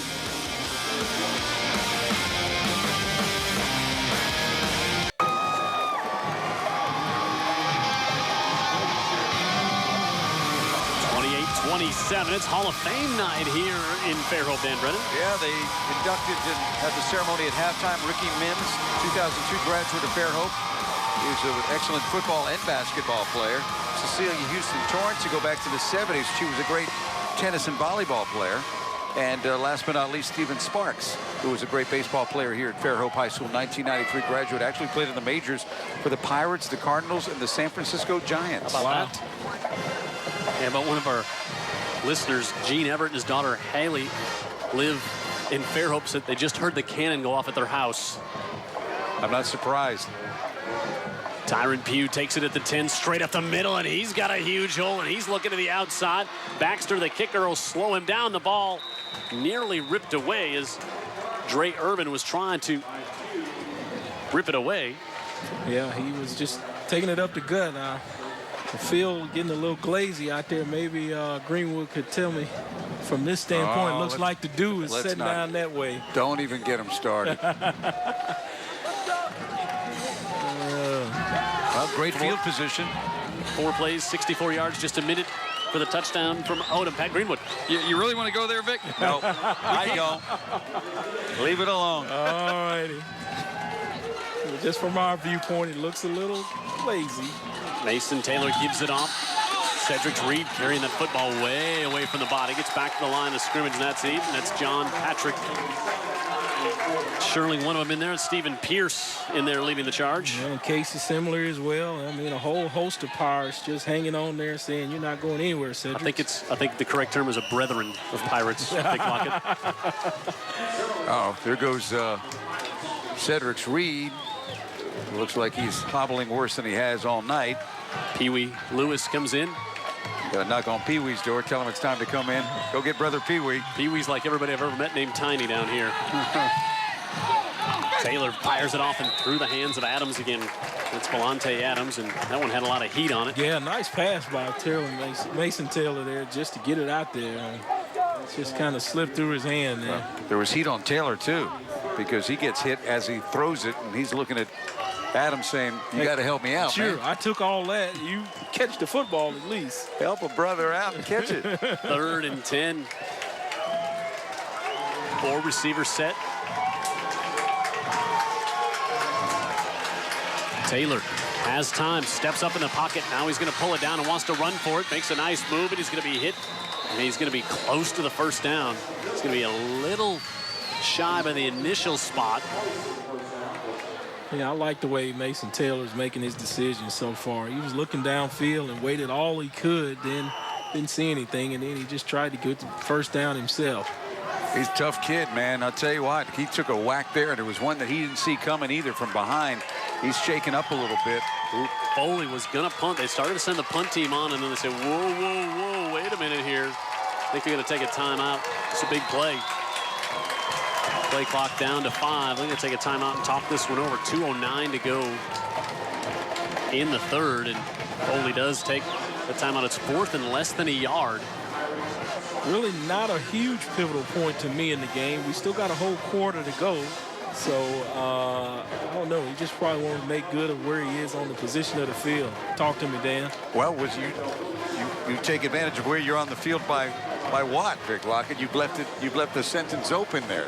You can take advantage by trying to punt them deep, or you can try to get the first down. Yeah, that's why I don't think it's such a huge pivotal point. You just punt the football, in my opinion, and just let's play defense. Let's get our trivia question answer here. That's not what we were looking at. 3-time Super Bowl champion from Fairhope High School, graduated in 1986, 2-time Pro Bowler, played with 2 teams in the NFL.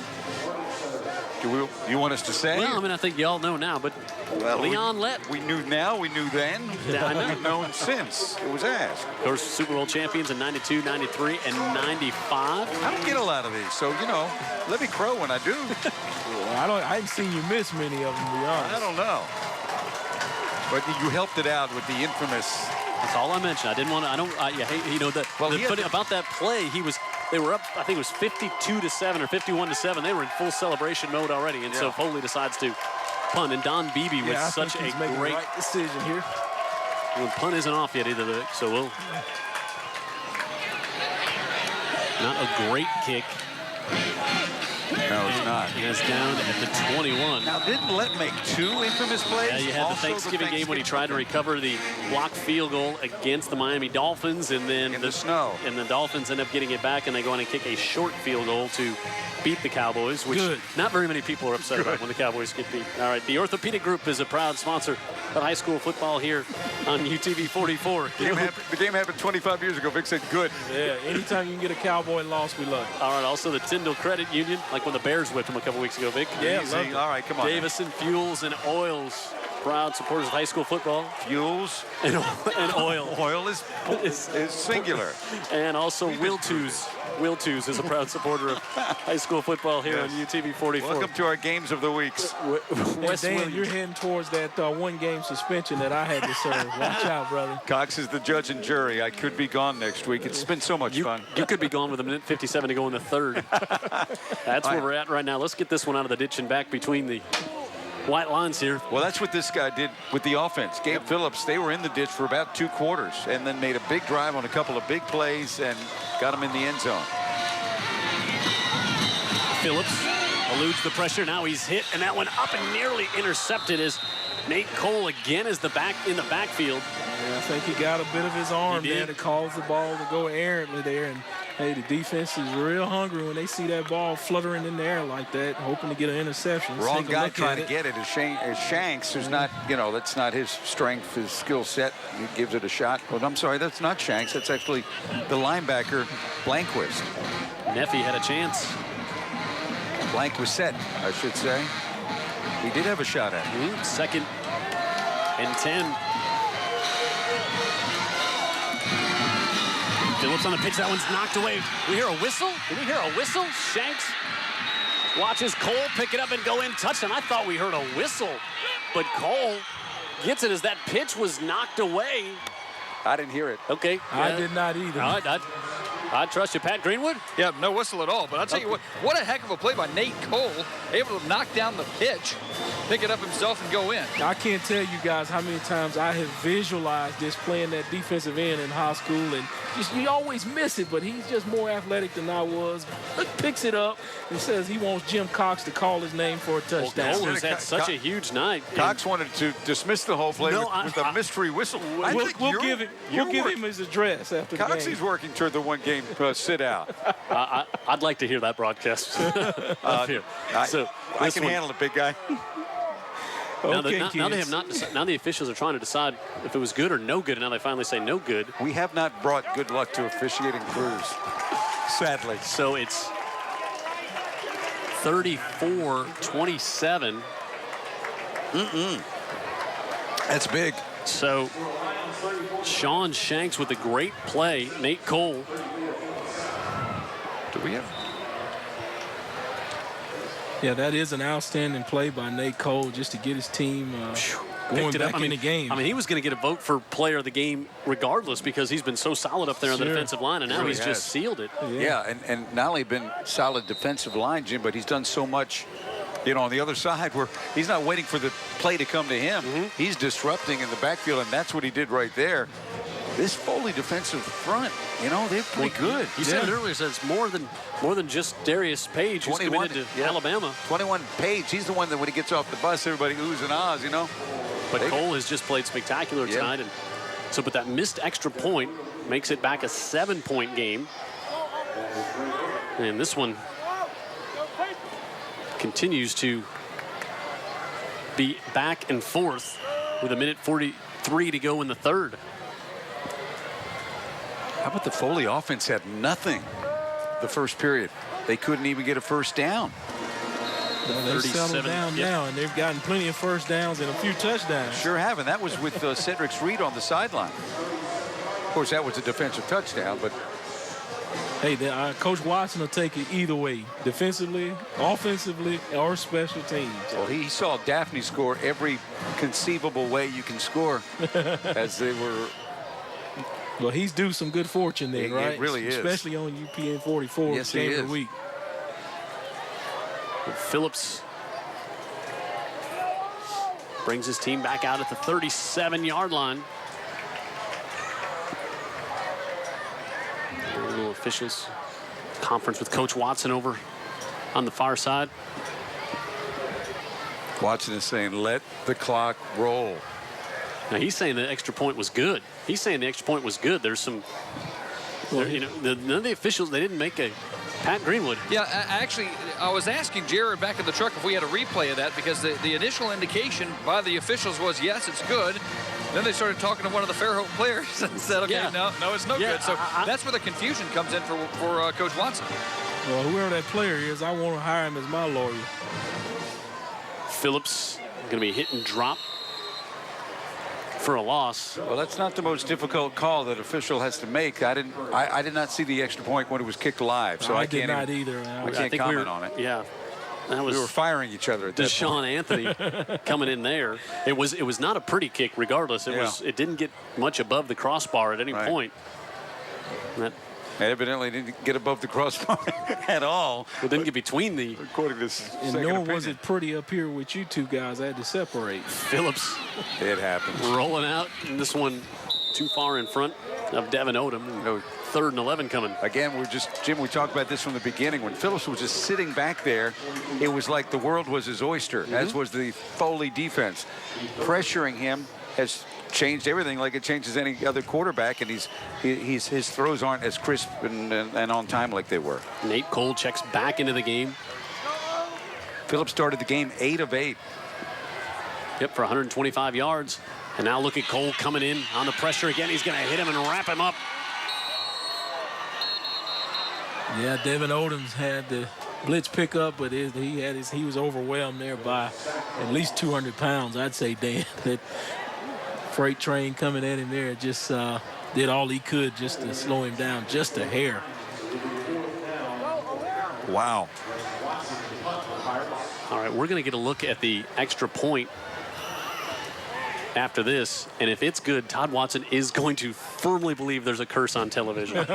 he is one. Hey, if it's good, let's not tell him. Yeah, well, the commissioner's here, so if there's any. And this time there is a whistle because there was all kinds of movement before the snap. If they're going to overturn right, anything, you got him here. Let's take a look here at the point after. I can't really see from that angle. That clears it up. I don't know if we can get an end zone shot. I think it was wide. I think it was wide right. False start. So a false start on the offense. I think it was. See, I saw it wide left. So, okay. Is Savarese under the hood right now? Look at that one. This will be one of the great myths of the Fairhope Foley Rob. Yeah, that's right. It's a mythical kick now. That was a good kick by Watson. And Adams drops it again, recovered by the Fairhope Pirates. Yeah, his momentum kind of was taking him back as he was trying to judge the football and where it was going to come down. And it touched on his hands, and his momentum still taking him backwards. He's not able to recover to get the fumble, and Fairhope comes on it. Adams has had trouble holding on to the football here tonight, and Nick Patty, the linebacker, comes up with a stop there. Sudden change again. That's defense got to go back on the field again and do their job. Take a look at it here. His momentum's taking him back. The ball hits him in the hand. I think if you're Coach Watson, that's why you got to get under the ball. Get back. Yeah. That's right. You must. That's a good coaching point. Yeah. And it's a little too late to get back. That's why I'm here, Vic, is to throw out the coaching tidbits, the coaching points. So well, you do your homework through the week, and I just kind of show up and see what happens. Yeah, we noticed. 42. This one pitched back, and now the ball loose one more time, picked up again, and this is Darius Page, and the Tide commitment rumbles down the near sideline. Who wants to get in his way?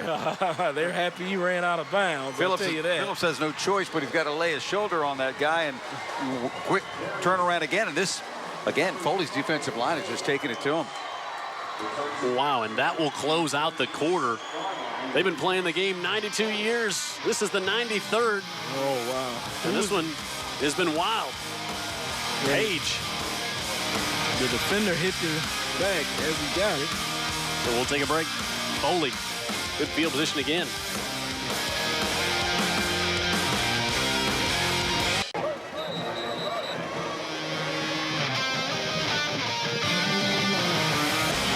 We are still trying to sort out the point after. We've got our own Mike Pereira. Gene Everett lives in Fairhope, a longtime official, retired with a bad knee.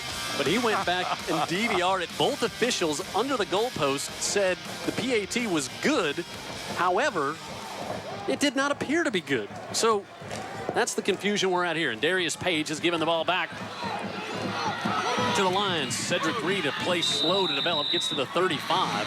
And we are in the fourth quarter. Jim Cox, Dan Brennan, Vic Lockett, Pat Green with Jared Kihas in the truck. This has been a wild one in Fairhope. Well, I can assure you, Gene won't be invited to any of the nights out with the current referees anymore. He kind of called him out on that one. Yeah, called his brother and out there. So he said, as he DVR'd it and went back and watched it, that it appeared that it was no good, but that actually initially both officials said it was good. That's correct. According to him. Okay.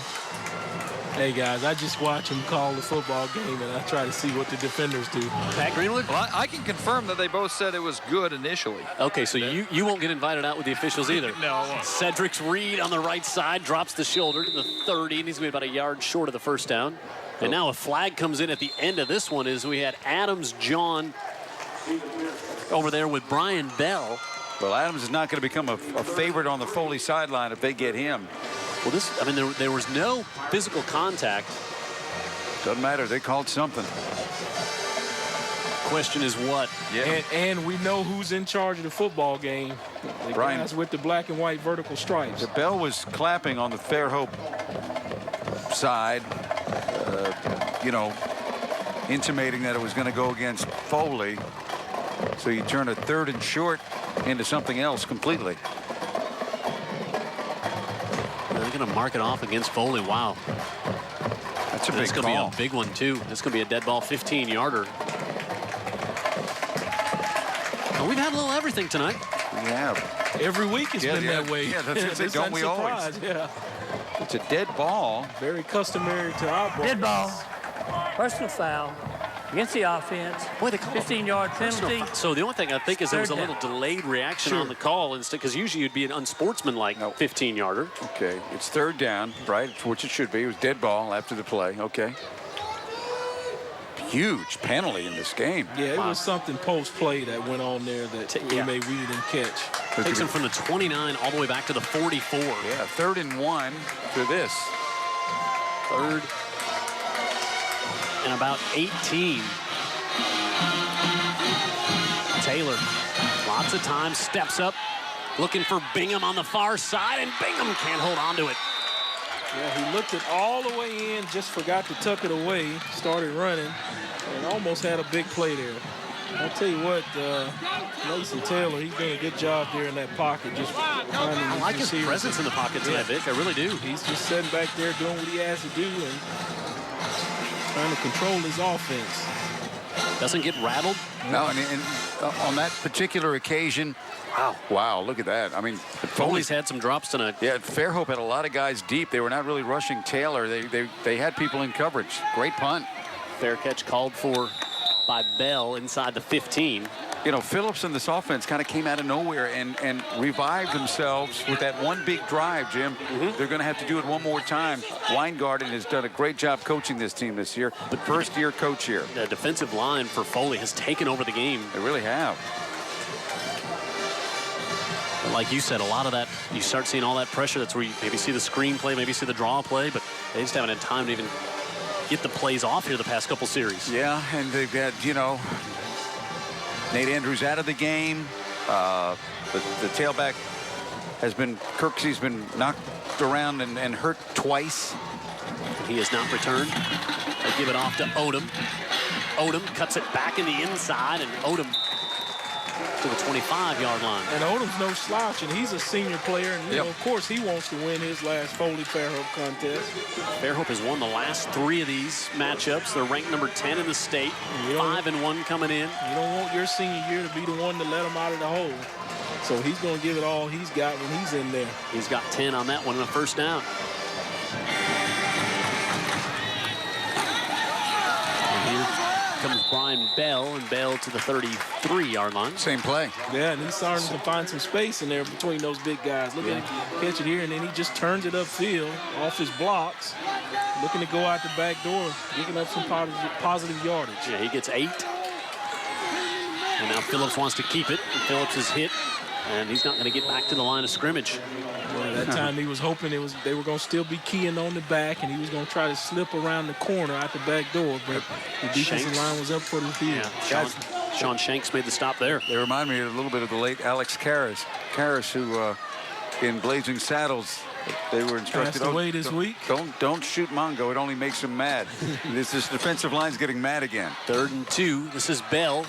Bell turns it all the way back around.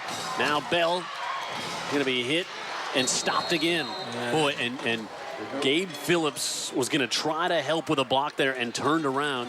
And I believe it was Nate Cole who was there, who he was going to block. not so much. Then he changed his mind real quickly. Yeah, I wish he would have stayed play side that time. He had something cooking over there, but they just slung him around. I maybe got a little bit of Dorsori in it. Yeah, and also they did a nice job on the backside of containing that play. Staying home. Right.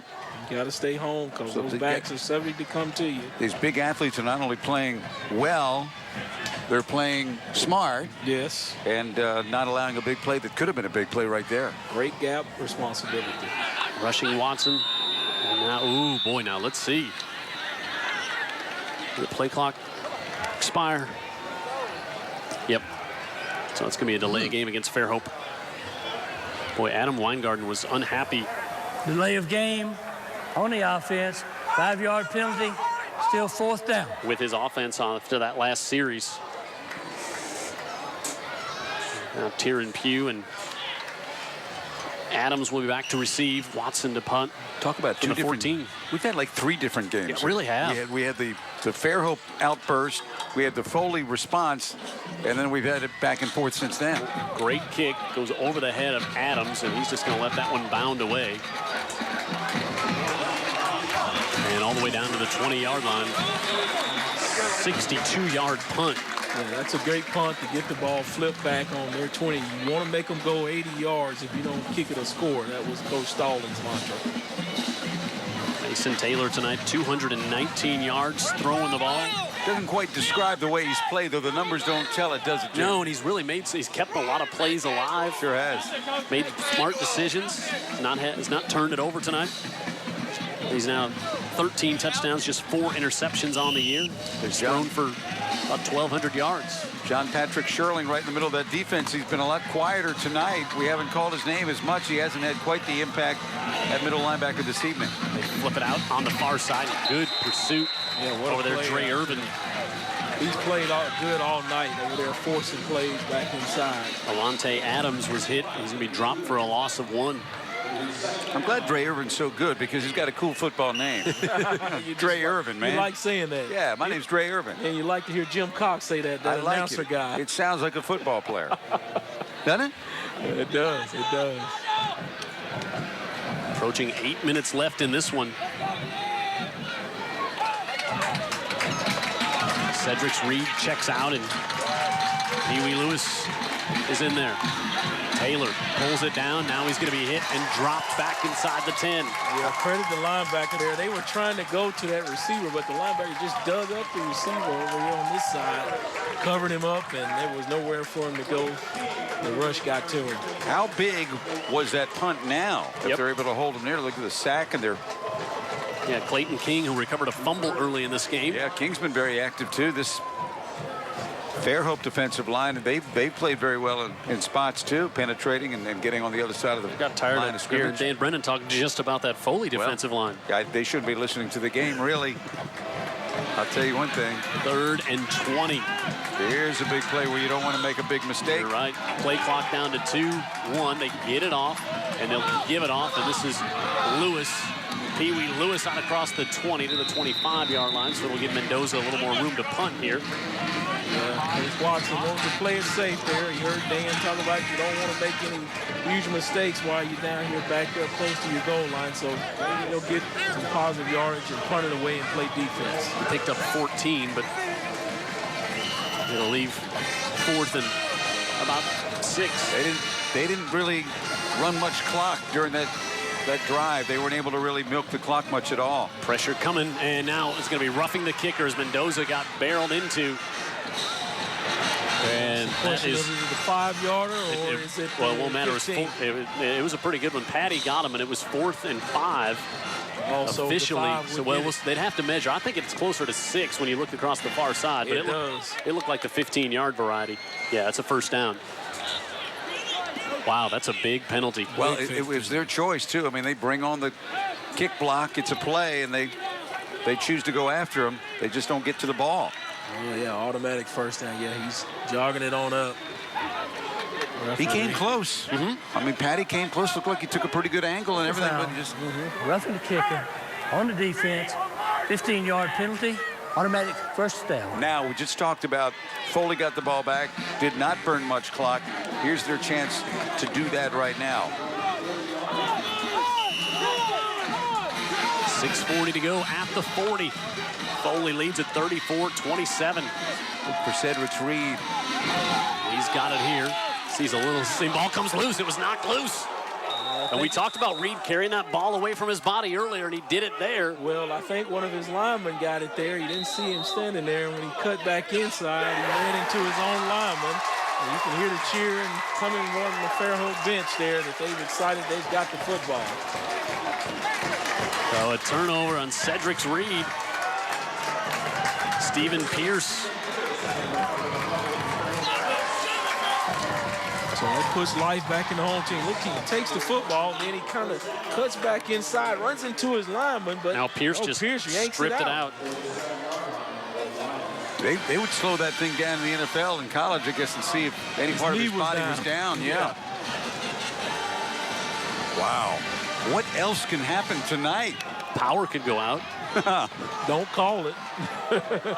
6:22 after the turn. Now they're going to flip it on back. Lassiter gets it off to Phillips, who wants to go down the near side. Instead, throws it deep, and it's picked off by Christensen. Christensen comes up with a pick. There's a block in the back. That's a big flag. And Christensen going to be brought down at the 32. The flag is after the play. Yeah. But that was Tchaikovsky who played off the big block, but it didn't matter. This is the play we saw on the second drive that worked so well. Well, the safeties are deep right here. Christensen, and actually, it's just not there. What they were looking for was not there. You'll see the block in the back coming up, and it was clearly a block in the back. It's going to push this ball back closer to inside the 20-yard line. So we're all back right where we were again with Foley with the football. There's been 3 exchanges of the ball here in the last, minute and a half? Yeah. 3 plays? Yeah, and 3 of them by the backs of Fairhope as we get the block in the back call. But that play just developed a little too fast before the defense could be suckered into anything. Well, what else could happen? Well, we'd have a turnover right back and come the other way. But punt, turnover. We will say this. Foley's good TV. They bring the good TV. Yeah, Foley makes it for must-see TV. I was about to say, it's been interesting. Yeah, they're not always smiling when they get on the bus after the great show. Yeah, and not always smiling to see us the next time they see us. But here we go. Pee Wee Lewis. Nope. Instead, it's Mason Taylor keeping it and gets it across the 25. I like Taylor tonight. I've liked his gutsiness. I've liked his toughness. Yeah, he's played as well as we've ever seen him play, actually. Tyler White there tattoos him as he's going upfield. Yeah, and he's had some drop balls. Otherwise, his numbers would have been better tonight from his receivers. Yeah, and see, the thing about Taylor, guys, is the way he's built. He's not built just like an average high school kid, and what I mean by that is from the waist down. He's thick, he's strong, he's got strong. Yeah, strong. And you know what that means for an athlete. They can take some pounding. They can get back up. He doesn't have those skinny ankles I talked about. He does not, so he's not going to blow you away probably in the 40. But what he's doing is he's effective. Yeah, he is effective. Second and 1 pending the measurement here.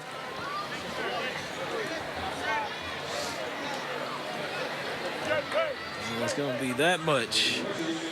Good shot there by Jarrett. Second and short, and Foley be more than happy to pick up 1 yard here. Let the clock run and get a new set of downs. Just continue to burn up some clock. They've been trying to do that for a while now. John Patrick is going to get his Pirates together and say we got to stop them right here. McGill wins big tonight over Mary G. St. Paul's winning over Faith 35-10. He's got to be under consideration for player of the game. No question. Daphne beats Robertsdale 35-10 tonight. Murphy beats Baker 35-21. Second and a yard. Pee Wee Lewis. Jerome Bettis carrying the football there. He's out across the 30 for a first down for the Lions. Helmet flies off.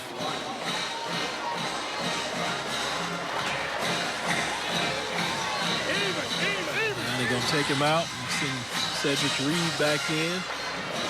And I can imagine Watson's going to try to keep it on the ground just like you guys are talking about and chomp on the clock. Foley. The 2 timeouts you see there. Fairhope with all 3. That's going to become a factor here. Yeah, you got the Wildcat now with Cedric Reed going to get the snap. Darius Page, probably not into carry it. No. Probably into, although we saw him run it well when he got the loose ball. In motion goes Adams. He'll take the hand off, and he cuts it up the inside. That ball way outside as well, and he's to the 35. Yeah, I think you want the ball in experienced hands right now, right? And whatever experience that is, you want it carrying it close to the body, as Jim keeps alluding. Kids having the ball away from their body can make it subject to a turnover. You got it. We've seen it. 2nd and 5 after the 5-yard pickup by Adams. Play clock down to about 10 now. They're milking that for all it's worth. Bingham to the bottom of your screen there. They'll give it off. Cedric's Reed, and Reed up the middle, drops the shoulder, and Reed to the 48. He's got a first down. That ball came loose according to Fairhope, but Reed, I think the whistle blew it dead. Said he was down. Wow, that was an impressive run by Cedric's Reed. Boy, is he really hobbling on that right ankle. Position like Dan talks about. Look at him. He's carrying that wheelbarrow. Watch the hit here. Down and bang, he bangs into a defender and spins out of it. Still gaining positive yards. Yeah, that was David Stapleton, the safety, who came up and got in the middle of that. He got in the middle of it and ended up back behind it as well. So not where you want to be. Stapleton kept his balance to be part of the play, but that just shows you the power and the leverage of Reed, who, again, had a hobble off the field. Approaching 4 minutes left here. Officials coming over to talk. Here's Coach what Weingarten on the Fairhope side. On the other side, what Coach Watson is thinking to himself right now is, if we can get on the bus without hearing that cannon again, we know that we've won the game, right? Yes. It's all about the cannon. Still in the gunpowder. I don't know what the discussion is, but whatever it is, it's hilarious to Coach Watson. He is. But we've seen some comics go on with the Zebras for weeks. Well, Todd he's going to be relieved if he gets this one. So there we go, clock running. Mason Taylor just standing and watching the play clock.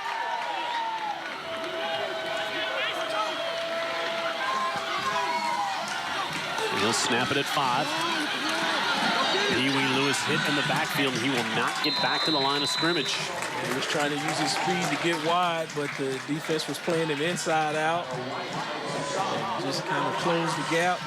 And they catch him back behind that line of scrimmage.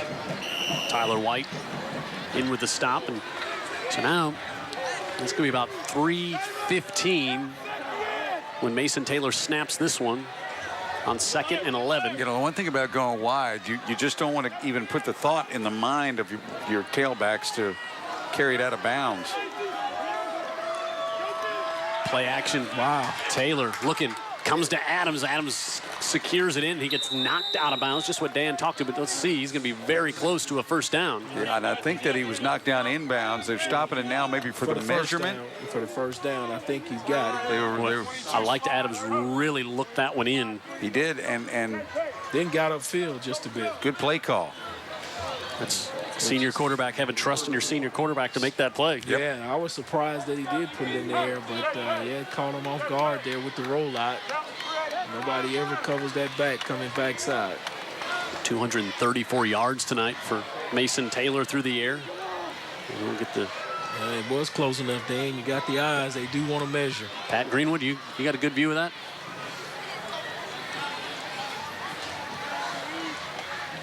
Greenwood's already having his cocktail. Yeah, I'm walking my way toward it. There's a couple of people down here on the sidelines, fellas. You're down there having a... Greenwood complaining about working conditions. There's the glaze is getting to him over there on the sideline. Got to give it to Vania, though. Vania's our cameraman here on the sideline. Always gets some great shots of those measurements, doesn't he? Oh, yeah. He'll get in there and mix it up, too. I like that. Greenwood doesn't get dirty on game day, but Vania gets in there and he makes sure to get it for us. Yeah, I'll tell you what. Profile anchor guy. Hey, when Page got that fumble recovery, he was coming at me. Man, I do have some quick speed getting the heck out of the way. Ooh, he was running downhill, too. Yeah, he's a little bigger than I am. Good shot of Vania's back of his head. So 3rd and less than a yard. And we've seen this situation over and over. late in a game. Now, I will say that at this point, this is a pivotal point in the game.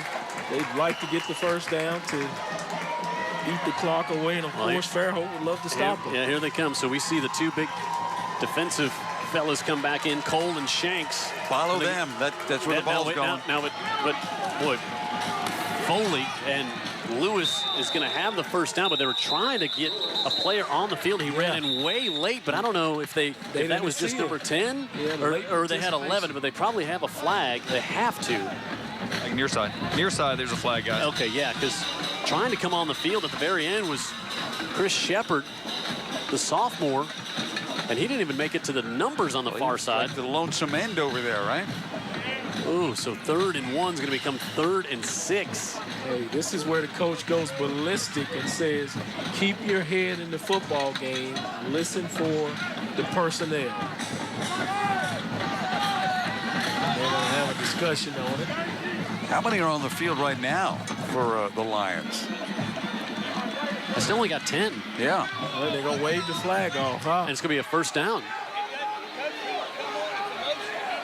So they're saying that he is actually just a man in motion behind the line of scrimmage there. Everybody is set. That old trick. So they only had 10, and so he's just basically a man in motion. Hey, well, that's not how Foley drew it up, I promise you. Because the coaches were livid. He was over there on the sideline. Well, first down, Lions with now 2:45 to go. I don't know that the officials really, well, they threw a flag. Yeah, some did not see him. And so now they keep Page in, and they're going to direct snap it to Lewis. And Pee-wee pushes ahead, and it's down to 37, and now Fairhope is going to have to start to use their timeouts with 2:27 left. Well, they've done a good job of getting a helmet on John Patrick Sherling tonight. Yeah, because usually, we hear him putting the helmet on someone else. Yeah, they've done their studies. They've zoned in on him. Yeah, they know if he can stop him from making some plays. How about Chris Dillon is watching this game on the internet back in Memphis, Tennessee at St. Jude Children's Research Hospital. He's going to get a DVD of this game on Tuesday morning as well. So, Chris, we're thinking about you. Certainly praying for he and his family. And, he's got his jersey on watching the game tonight up there in Memphis. Amazing moment in our pregame show when he was Skyping. Coach Watson's daughter had the laptop where Chris actually was able to, we didn't know that was coming. No. Speak to us, speak to you. We were able to show his image live from Memphis on TV. Hey, I do want to thank. We just got an email in from one of our viewers, Scott Syme. Remember, we go back to the loss of down confusion on the offensive pass interference. Sure. It's only loss of down if it occurs in the end zone. Okay. So it's a correct call. That's why the confusion up here. But officials, they got it right. Yeah, so, we're gonna hit them when they have a tough night. You got to say, yep, great good job, great call there. So Scott Syme, thanks for checking in with us on that one as well.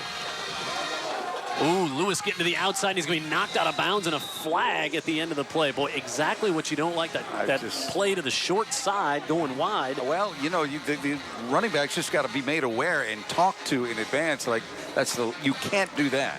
Yeah, but I think they got Javin Davis on the hole over here, the wide receiver. Right, so you got plenty of jersey of the defender. Sure, but you got the clock stop now, along with the penalty. Right. Pat. Well, the defensive coach is also making a great point.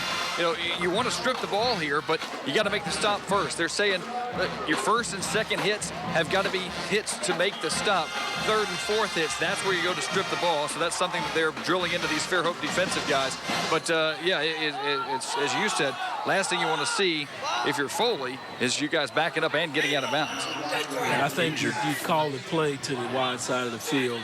Got an injured Fairhope player there. Young player. They're checking on the Fairhope sideline, too. Well, you can call the play wherever you want to, Vic, but, I mean, if the player, if it's predetermined, you do not go out of bounds, you've got to stay away from the sideline. Yeah, it's hard to maybe get that across, but certainly help him out by going wide. Taylor zips it to the near side and dropped for a loss, and a timeout called for as Javian Davis, who just had the holding call, is whistled there. And, boy, we had an injured Fairhope player down, and now we see the ambulance coming.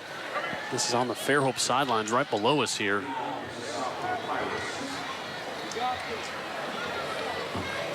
Pat Greenwood? Yeah, guys, what it is it's Nate Andrews. He's been on the sidelines. We've been talking about him being injured most of the evening. He's down right now, to be honest with you. It's one of those deals that I'm sure they're going to take extra caution here, but certainly thoughts and prayers with Nate as they do attend to him. Yeah, I have seen him kind of lingering around and appearing to be woozy and off balance. But I was hoping he's okay. Yeah. And I hope he was gathering his faculties, and I kind of lost him because I got my attention back on the field. But prayerfully, hopefully he is okay, and they're taking care of him there. Good we got the EMTs here on site. He was injured in the second quarter. We did not see the play, did not see the injury take place. And it looks like they will allow play to, boy, this, now you got kind of a dangerous situation. What if the play comes that way? Yeah, comes this side. I've never seen this before. So third.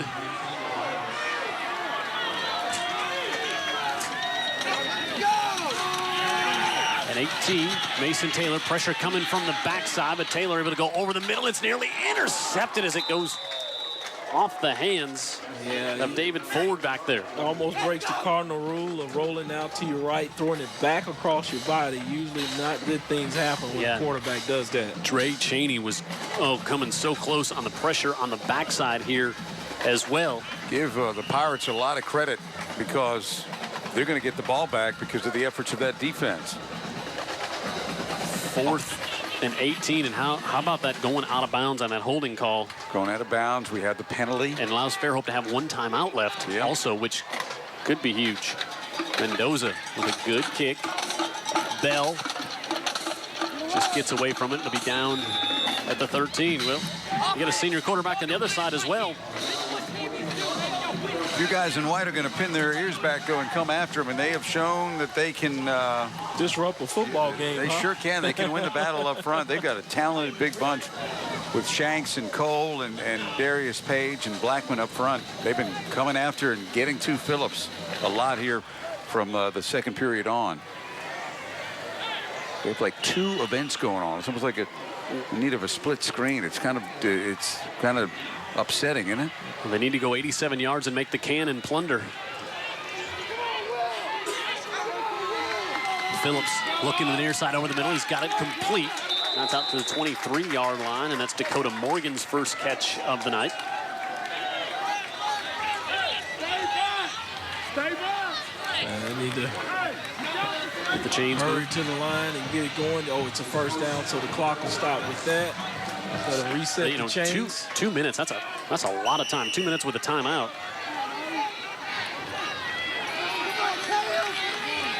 Devin Odom is the back.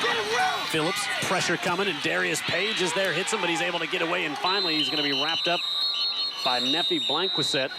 But Page was in there to disrupt it and also had some help from Sean Shanks. And now this is the sack is the thing that eats up so much time because the play stops. Then they've got to get everybody away, get the ball set. You've got players 40 yards downfield. Got to come back. You're right. That really eats up the time. Yeah, now we get a whistle and the clock is stopped. And the officials are talking.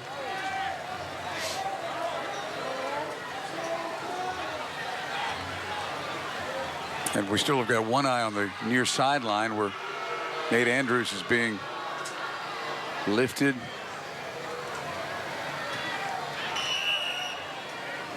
Yeah, prayerfully, they're just making some precautionary moves here. Second and 14. Phillips looking for the near sideline as a flag as the official falls down. It's intercepted by Sanders, but I think that's going to be pass interference. Sanders came up with the interception, but there was a lot of pushing and shoving, and the flag was out well before that interception. Yeah, and the flag wasn't on Sanders himself, who was playing deep safety. It was actually on a player that was engaged with Morgan. You see Andrews taken off in the ambulance. Hopefully he's okay. And looks like his family is down there with him. Looks like his relative getting in with him there to make sure he's okay. Well, we've seen it all tonight. We've seen some things you don't want to see. We've seen some things you don't often see. Right. Hopefully Andrews is, all we can do right now is just pray that he's fine. And sure. Now let's see how the end of this game unfolds, Jim. Yeah, that's what I was about to say. We still got 112, and then there's still yet to be seen things. Yeah, the official has not given us the official call yet. They haven't moved the sticks yet. That's good. Wait to do that. Learned that last week. But now,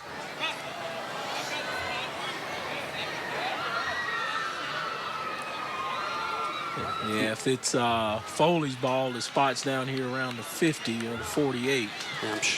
So I'm not sure where we are at this point.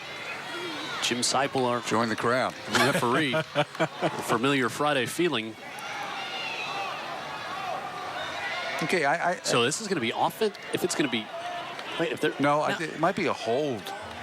Let's see. Let's just find out here. Yeah, but if it were a hold on Fairhope, no, Foley. Hold on Foley. Hold on defensive end or defensive back. But they just started walking the ball.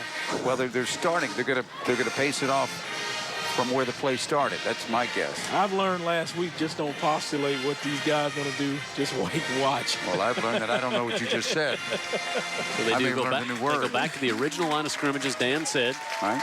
You mark it off. And that's a 10 yard. Jim, I think it was defensive holding. 10-yard penalty. You were talking about how that flag came out so early. Yeah, with all that mess going on before the ball was even in the air, I think. So it's not an automatic first down. So it brings it up to 2nd and 4. 2 deep safeties. Phillips looking the near side again for Bell. What a hit. Wow, he held on with a hit from B.T. Sanders, and Sanders is a little slow to get up. Yeah, if that was on a couple levels up, you'd get a bill. I got to tell you, and did Bell go into the air to grab that too? Not only is he smacked, but he brings it down, pops up, and say, hey, thank you, I'll have another. And he was inbound, so the clock will. Now they say he stops with the first down. Yep, but now they got it started. It's running again. Phillips looking right side. That one thrown up and incomplete. And Bell, who just made the great catch, wanted a flag and doesn't get one there, so that'll stop the clock with 51 seconds left. They had 3 receivers in the area right there, including Mr. Seam rushing Watson, who they like to use down that way, the tight end. Yeah, there's the previous play. Nice hit. Oh, looks like no helmet to helmet. Yeah, I don't think he'd have gotten the FedEx envelope on Monday morning. I think he's clean too. I think they all clean defensively. So 2nd and 10, 51 seconds left. Pirates with it at their own 44. They led 20-0 early in this one, but that was an eternity ago. Crossing pattern, rushing Watson gets it, and he steps out of bounds. Good, nice catch. Look the football in, tuck it away, all in one motion. Got a first down. And a nice job also, by Phillips, because that big defensive line was trying to put some pressure on right in his face. Not a bad job by that offensive line either, for the most part, keeping Phillips clean on that play, because they were intent on getting to him. Well, hey, this is the time that defensive line makes that money. You usually get those sacks. At this point of the game, it shut the football game down. Like you said earlier, they're pinning their ears back and coming. Phillips, that one's. Well, he didn't release it there. The sack. Going to be a sack, and now they're going to have to take their last time out. They brought some heat with their linebacker there, kind of delayed blitz. And he got in there, picked the gap to go through, and he just shot it. Take a look at it here. And there he is, meeting the quarterback. Ooh, that's the last. Again, that makes them take their last time out. There's Nefli Blanquist. Back at the 50. Now you're down to 36 seconds left. And you've got 2nd and 16 forthcoming. We've learned it's not over till it's over. Yeah, we've seen hook and ladders in this situation executed.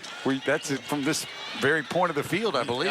So, hey, don't go anywhere if you're in the viewing audience. It's not a time to go refill your glass. 36 ticks left. This has been a wild one, and again, early on, it was all Fairhope. They came out of the gate rolling. The cannon was pounding early on. It was. I mean, the muzzle on the cannon was hot. It was red hot. It was just going off so often in the first quarter and 3 minutes of this one. And then since then, Foley stormed back, and now it's been back and forth. And we see the safeties. We see Marcus Bingham and Adams, 2 wide receivers back at safety, and they're standing at the 10, 40 yards off the line of scrimmage. Middle field is wide open now. And now they'll come to the near side. They pitch it back, and they give it off to Brian Bell, and Bell hurdles a defender. That should be a flag, should it not? To the 25. Should that not be a flag for hurdling like we saw early in the season with Cam Jackson? Again, we've seen it called, and we've seen it not called. I prefer to not call. Right at the 50-yard line, there's a flag. That had a lot of moving parts. Pat Greenwood. I was just letting you know there is a flag down here, and it's right in front of Coach Weingarten. So this ought to be interesting. And now, Fairhope's starting to back it up. Oh, they got a holding call. They didn't call any hurdling.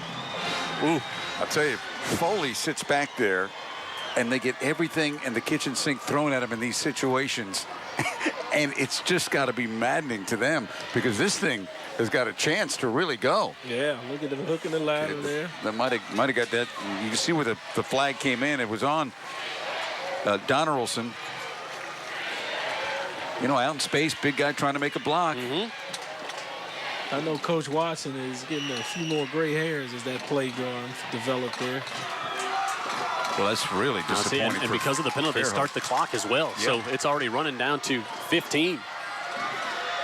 Phillips, middle of the field, able to be grabbed by Odom, and Odom steps out of bounds at the 46. Great play by Odom to stick the ball out of bounds. Yeah, you talk about field awareness. So now you get a chance. You got to take your shot here, I think, on 3rd and 26. Yeah, I think you do, and you've got those 2, lanky wide receivers playing twin safeties back at the 10, now back to the 5, and let's see if they keep on going back further. Yeah, so it's 3rd and about 13, so I don't think you have time to get the first down quick pass to the sideline, so you have to. You got to go for the whole enchilada here. You're out of timeouts. Pulls Darius Page out the game, maybe trying to get a fresh rusher in. Rushing 3.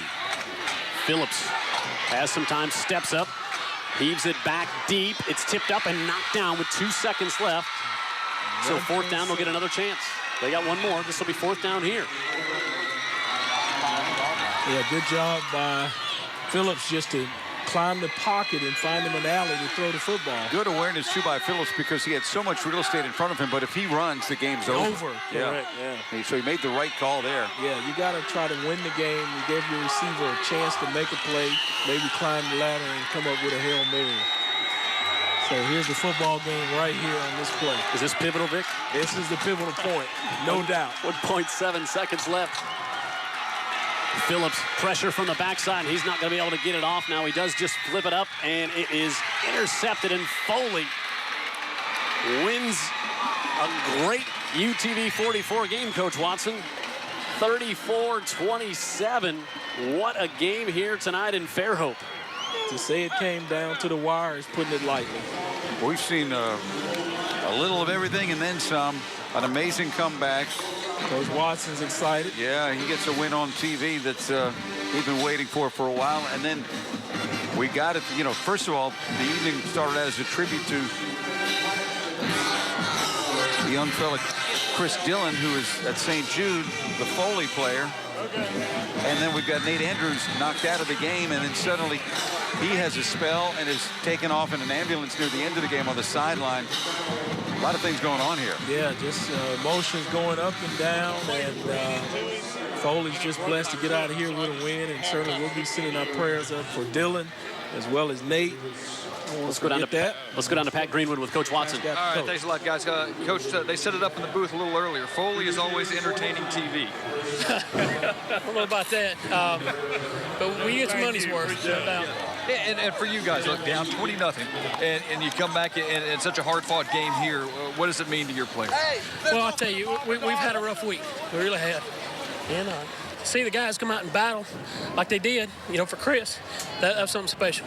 And really proud of their effort. And you see the orange not only on your side, but on the Fairhope side as well. Hey, Fairhope's a class bunch, man.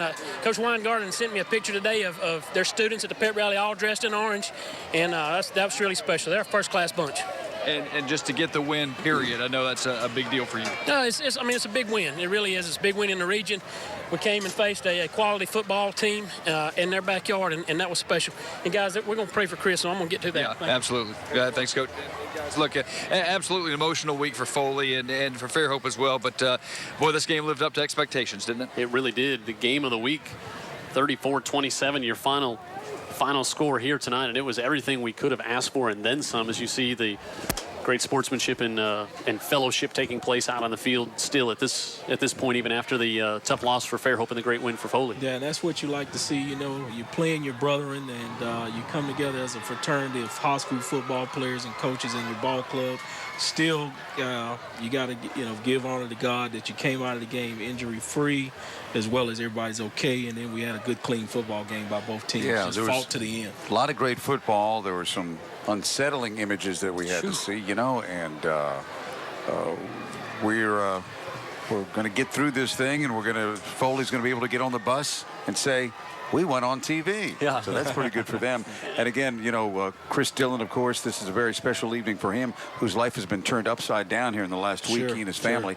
And, of course, Nate also will keep him in our thoughts and prayers, too.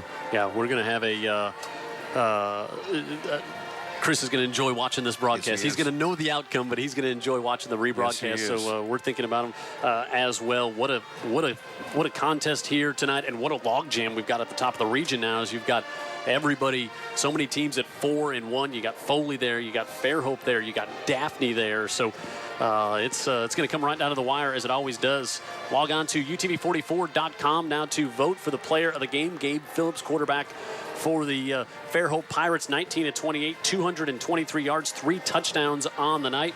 Mason Taylor, his counterpart, 12 for 21, 234 yards and 2 touchdowns, and the win. And, of course, Nate Cole, who was such a force defensively. I know who Big's voting for. Oh, yeah. Such a force defensively. Got a touchdown. And he scored the touchdown as well. So, win tonight, and Fairhope drops down to 5-2 on the year. Foley is now up to 5-2, and a great night of football on the Eastern Shore. Yeah, and you were talking about the logjam, and I thought you were talking about trying to get out on Highway 98, leaving this place and trying to get back to Mobile. But it was, again, that will take some time. UTV 44 game of the week.